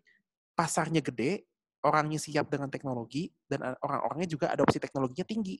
Gitu. Indonesia tuh salah satu pengguna Instagram paling banyak. Ya kan? Dan paling aktif gitu dari semua negara yang lain. Paling Twitternya juga paling banyak tweet gitu. Jadi negara kita ini luar biasa banget. Apalagi kalau teman-teman mulai memanfaatkan kondisi ini untuk mulai terjun merintis usaha yang sifatnya ke arah-arah digital gitu. Selama memang itu ya digital ya, karena kuncinya di situ. Jadi bonus demografinya diakibatkan oleh generasi kita pun, generasi Z disebutnya, millennials, X, Y, Z gitu kan. Bahkan ada generasi alpha dan beta yang baru lahir tahun-tahun sekarang, itu akan lebih advance lagi teknologinya dan akan membuat bonus demografi ini semakin cepat karena ujung-ujungnya sekarang bisnis sekarang berbasis teknologi gitu sih. Iya. Ya, Masya Allah nih, dengerin Kak Hari, kemudian pertumbuhan bisnis di Indonesia, sedikit banyak nge-trigger buat cepetan pulang, tapi juga pulang sekarang nggak bagus, itu salah ya. Sabar ya Bang, ya sabar. Dan siapkan aja rencananya. Matang. Betul. Mantap insya Allah. Sekarang nih Ainur, kita persilahkan untuk bertanya. Silakan Nur, nyalakan mic-nya. Halo, Assalamualaikum Mas Hari. Iya, Ainur. Maaf. Apa kabar Mas Hari? Alhamdulillah sehat. Ainur juga semoga sehat ya. Ya maaf nih Bang nanya terus ya. Soalnya santai gimana? soalnya menarik banget dan emang sekarang Ainur juga lagi kepikiran untuk pengen banget gitu memulai bisnis gitu kan. Tapi ya itu bingung apa dan harus gimananya itu kan tadi Mas Hari ngomongin tentang e-book tadi kan yang mungkin bisa dilakuin sama student yang sekarang lagi di Jerman gitu. Jadi bisa lewat digital gitu. Atau tadi jasa endorse atau segala macam gitu. Cuman kalau misalkan pengen menjalankan itu, yang Ainur pertanyakan tuh gimana gitu cara kita memulai atau mempromosikan itunya gitu ke market yang ada di Indonesianya gitu loh Bang. Sedangkan kita kan kayak ya RSTR Farung lah misalnya gitu, untuk bikin kayak gitu dan ya bingung aja gitu harus memulainya tuh dari mana dulu gitu. Oke. Mau cara cepat atau cara lambat? Maunya sih cepet gitu kan. Oke. Ya, terima kasih Mas Hari. Waalaikumsalam. Ya, sama-sama. Gini, rata-rata sih memang kebanyakan dari kita ya, yaitu sifat manusia normal itu sangat awas atau hati-hati sama masalah, sama problem, sama risiko, kan sangat hati-hati. Nah, kebanyakan dari kita nggak berani mengambil risiko dan itu pun membuat alam bawah sadar kita melihat risiko itu adalah suatu hal yang harus dihindari kan. Padahal salah. resiko itu bukan harus dihindari. Resiko itu harus dikurangi. Jadi bukan dihindari. Kalau dihindari, sampai kapanpun nggak akan bisa kehindar. Gitu. Maksudnya, kalau kita menghindari, kita nggak akan pernah mulai gitu ibaratnya. Jadi sekali lagi nih, teman-teman harus merubah mindset-nya, harus di-set ulang mindset-nya bahwa resiko itu bukan dihindari, tapi diminimalisasi, dikurangi. Caranya gimana dikurangi? Yang pertama, bisnis itu harus pakai ilmu. Belajar, ada ilmunya. Kalau kata orang, mulai aja dulu, betul. Mulai dan juga belajar, harus paralel. Trial and error, gitu. Nah, kalau konteks yang tadi, mindset yang tadi lebih mengarahkan supaya kita nggak ragu nih. Biasa gini, oke, kita udah punya, tadi kayak aku udah ngebukain salah satu ide bisnis, misalkan bikin e-book lah, endorsement, ataupun bikin jasa fotografi, katakanlah. Itu udah punya, ibaratnya, ide gitu ya. Tapi pasti di kepala teman-teman memikirkan hal resikonya. Kayak, gimana jualan e-booknya nanti, gimana dapetin klien fotografinya, yang lain akan banyak. Itu normal, itu wajar. Itu pasti sejamin ada di pikiran teman-teman. Nah, kenapa itu terjadi? Karena kita semua otaknya masih men-setting menghindari resiko, bukan meminimalisasi resiko. Nah, itu yang pertama, Ainur, yang bisa aku sharing. Oke, yang kedua, kalau udah minimalisasi resiko, ya, artinya kita harus siap dong dengan resiko yang ada. Apa resiko yang ada paling gede? Gagal. Paling gede itu kan. Nah, gagalnya kita, itu paling ada dua, waktu dan uang. Uang itu biasanya kita masih terlalu kecil lah kalau rugi uang. Gitu kan, karena bisa jadi, bahkan ya, kalau aku bisa bilang, yang bikin e-book tadi, itu nol loh modalnya. Nggak ada modal. Sama sekali truly zero. Nggak ada capital sama sekali. Hanya membutuhkan keinginan kita, kemauan kita bikin buku, kemudian buku itu kita jual. Udah. Nggak ada modal ya bikin buku kan. Bukan bikin e-book, sorry. Kalau bikin buku, iya ada modalnya, modal percetakan, modal bayar editor, modal bayar apa, banyak banget gitu kan. Tapi kalau e-book kayak contohnya aja tadi, nol, paling hanya effort kita yang dikeluarkan. Nah, jadi setelah tadi teman-teman sudah disetting mindset-nya untuk meminimalisasi resiko, bukan menghindari, buat cara meminimalisasinya tuh bikin rencana. Oke, kalau aku udah buat e-booknya, problem selanjutnya apa? Memasarkan. Gimana cara memasarkannya? Oke, lihat pemasaran, model pemasaran. Ada yang pertama online, yang kedua offline. Kalau online, lewat iklan. Iklan apakah harus berbayar? Iya, ada yang berbayar, tapi nggak mesti yang berbayar. Bisa juga lewat yang gratisan. Bagaimana cara yang gratisan? Endorse satu siswa, ini yang konteks e-book ya misalkan. Endorse satu siswa, kasih e-book gratis, suruh dia nge-review, suruh dia ajak teman-temannya untuk beli. Ketika beli, terjadilah transaksi pertama. Transaksi pertama, kemudian e-book itu, karena kita pun nggak ada modal, pakai aja pola yang kedua. Apa? Beli satu, gratis e-book yang lain. Itu mendorong orang untuk beli lagi. Terus polanya dikreatifkan, bagaimana cara melakukan pemasaran yang kreatif, sehingga di titik tertentu, di mana orang itu sudah pada dengar produk kita, dan dia akan beli karena merasa manfaat. Sekali lagi, kalau produknya bagus, produk itu akan menjadi marketing dengan sendirinya. Dia akan mendatangkan customer dengan sendirinya gitu. Walaupun tetap harus ada effort pemasarannya juga, bukan artinya udah bikin produk bagus terus didiamkan aja, didiamin aja, enggak, ada prosesnya juga gitu. Prosesnya tetap, salah satunya itu di awal-awal gitu. Nanti ketika produk udah jadi, dan selama produk itu bagus, dia akan berputar dengan sendirinya. Artinya berputar itu adalah, produk itu akan menjadi marketing communication-nya gitu. Orang-orang akan merekomendasikan itu dengan sukarela. Kenapa biasanya orang ingin merekomendasikan dengan sukarela? Karena barangnya bagus gitu. Pernah nggak sih kalau Ainur atau teman-teman yang lain nemuin sebuah produk bagus gitu, tapi tanpa sengaja celetuk ke teman, ini bagus banget nih, lu beli ini coba, keren banget. Pernah nggak gitu? Aku rasa mungkin pernah. Nah itu adalah word of mouth, WOM. Jadi itu yang membuat produk bagus itu menjadi dipromosikan secara otomatis oleh orang secara alam bawah sadar gitu. So, jadi untuk memulainya, tips paling gampang tadi, jangan takut dengan resiko. Karena pertanyaan Ainur tadi itu sebetulnya basisnya karena ada ini nih, ada kan kebingungan mau mulainya gimana. Itu tuh biasanya karena faktor resiko yang ingin dihindari. Kayak gitu. Takut, kayak takut gagal, takut salah, takut A, B, C, D. Enggak. Jangan. Karena yang harus Ainur dan teman-teman lakukan adalah meminimalisasi itu idenya. Nanti setelah meminimalisasi, baru akan tahu harus melakukan apa. Nah, itu salah satunya tadi, kalau trik pemasaran. Kayak gitu polanya. Jadi, atau paling, itu kan pola ya, itu yang lama nih. Nah, pertanyaannya kalau mau cepat gimana? Tadi kan yang proses lama tuh. Kalau mau cepat gimana? ya udah kasih tahu aja kalau udah pada bikin e-book. Nanti saya coba masukin platform, karena aku juga punya platform untuk jual beli e-book, bukan jual beli e-book, untuk ngejual e-book, dan kebetulan itu untuk student. Ini aku tulis di sini ya ininya. Ini serius ya, ini bukan promosi ya, tapi emang kebetulan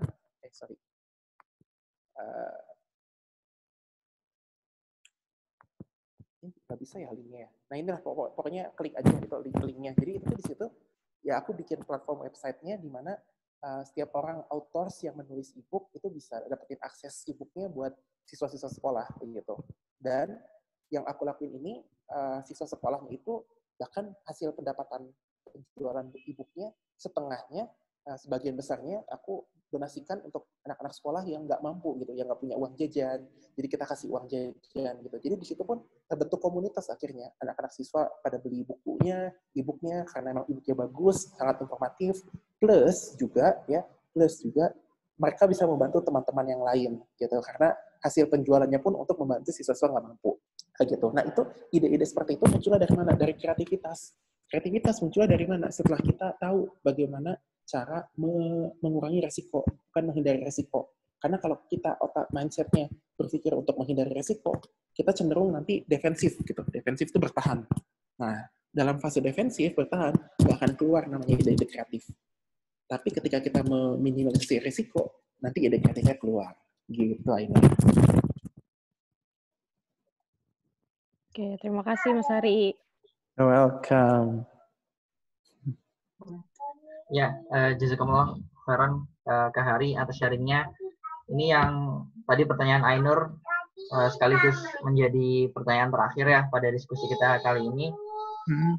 Semoga banyak banget sebenarnya yang masih pengen diobrolin, tapi semoga nanti kita bisa ketemu lagi di lain waktu, atau mungkin kalau teman-teman ada ingin konsultasi secara private sama Kak Hari, boleh juga ya Kak ya?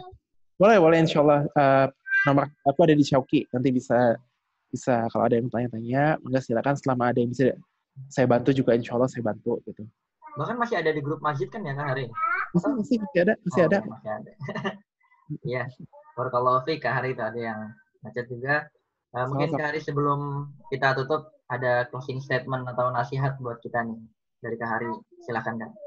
Ya, jadi buat teman-teman yang sekarang ada di Jerman, sekarang di Indonesia kondisinya memang belum terlalu ideal. Buat teman-teman yang pengen pulang, saran saya menunda dulu kepulangan, mungkin sampai tahun depan. Selama penundaan ini, lakukanlah perencanaan-perencanaan yang bisa teman-teman lakukan. Karena kalau kita tidak melakukan perencanaan, berarti kita merencanakan untuk gagal. Jadi segala sesuatu itu harus punya perencanaan. Tapi jangan juga terlalu larut dalam perencanaan tanpa eksekusi. Karena perencanaan itu akan jadi angan-angan kalau tidak ada eksekusinya. Kayak gitu. Dan buat teman-teman juga, mau teman-teman berbisnis, mau teman-teman berkarir, semuanya baik. Tidak ada yang lebih mulia, antara pebisnis lebih mulia atau pegawai lebih mulia, enggak. Semuanya sama di mata Allah.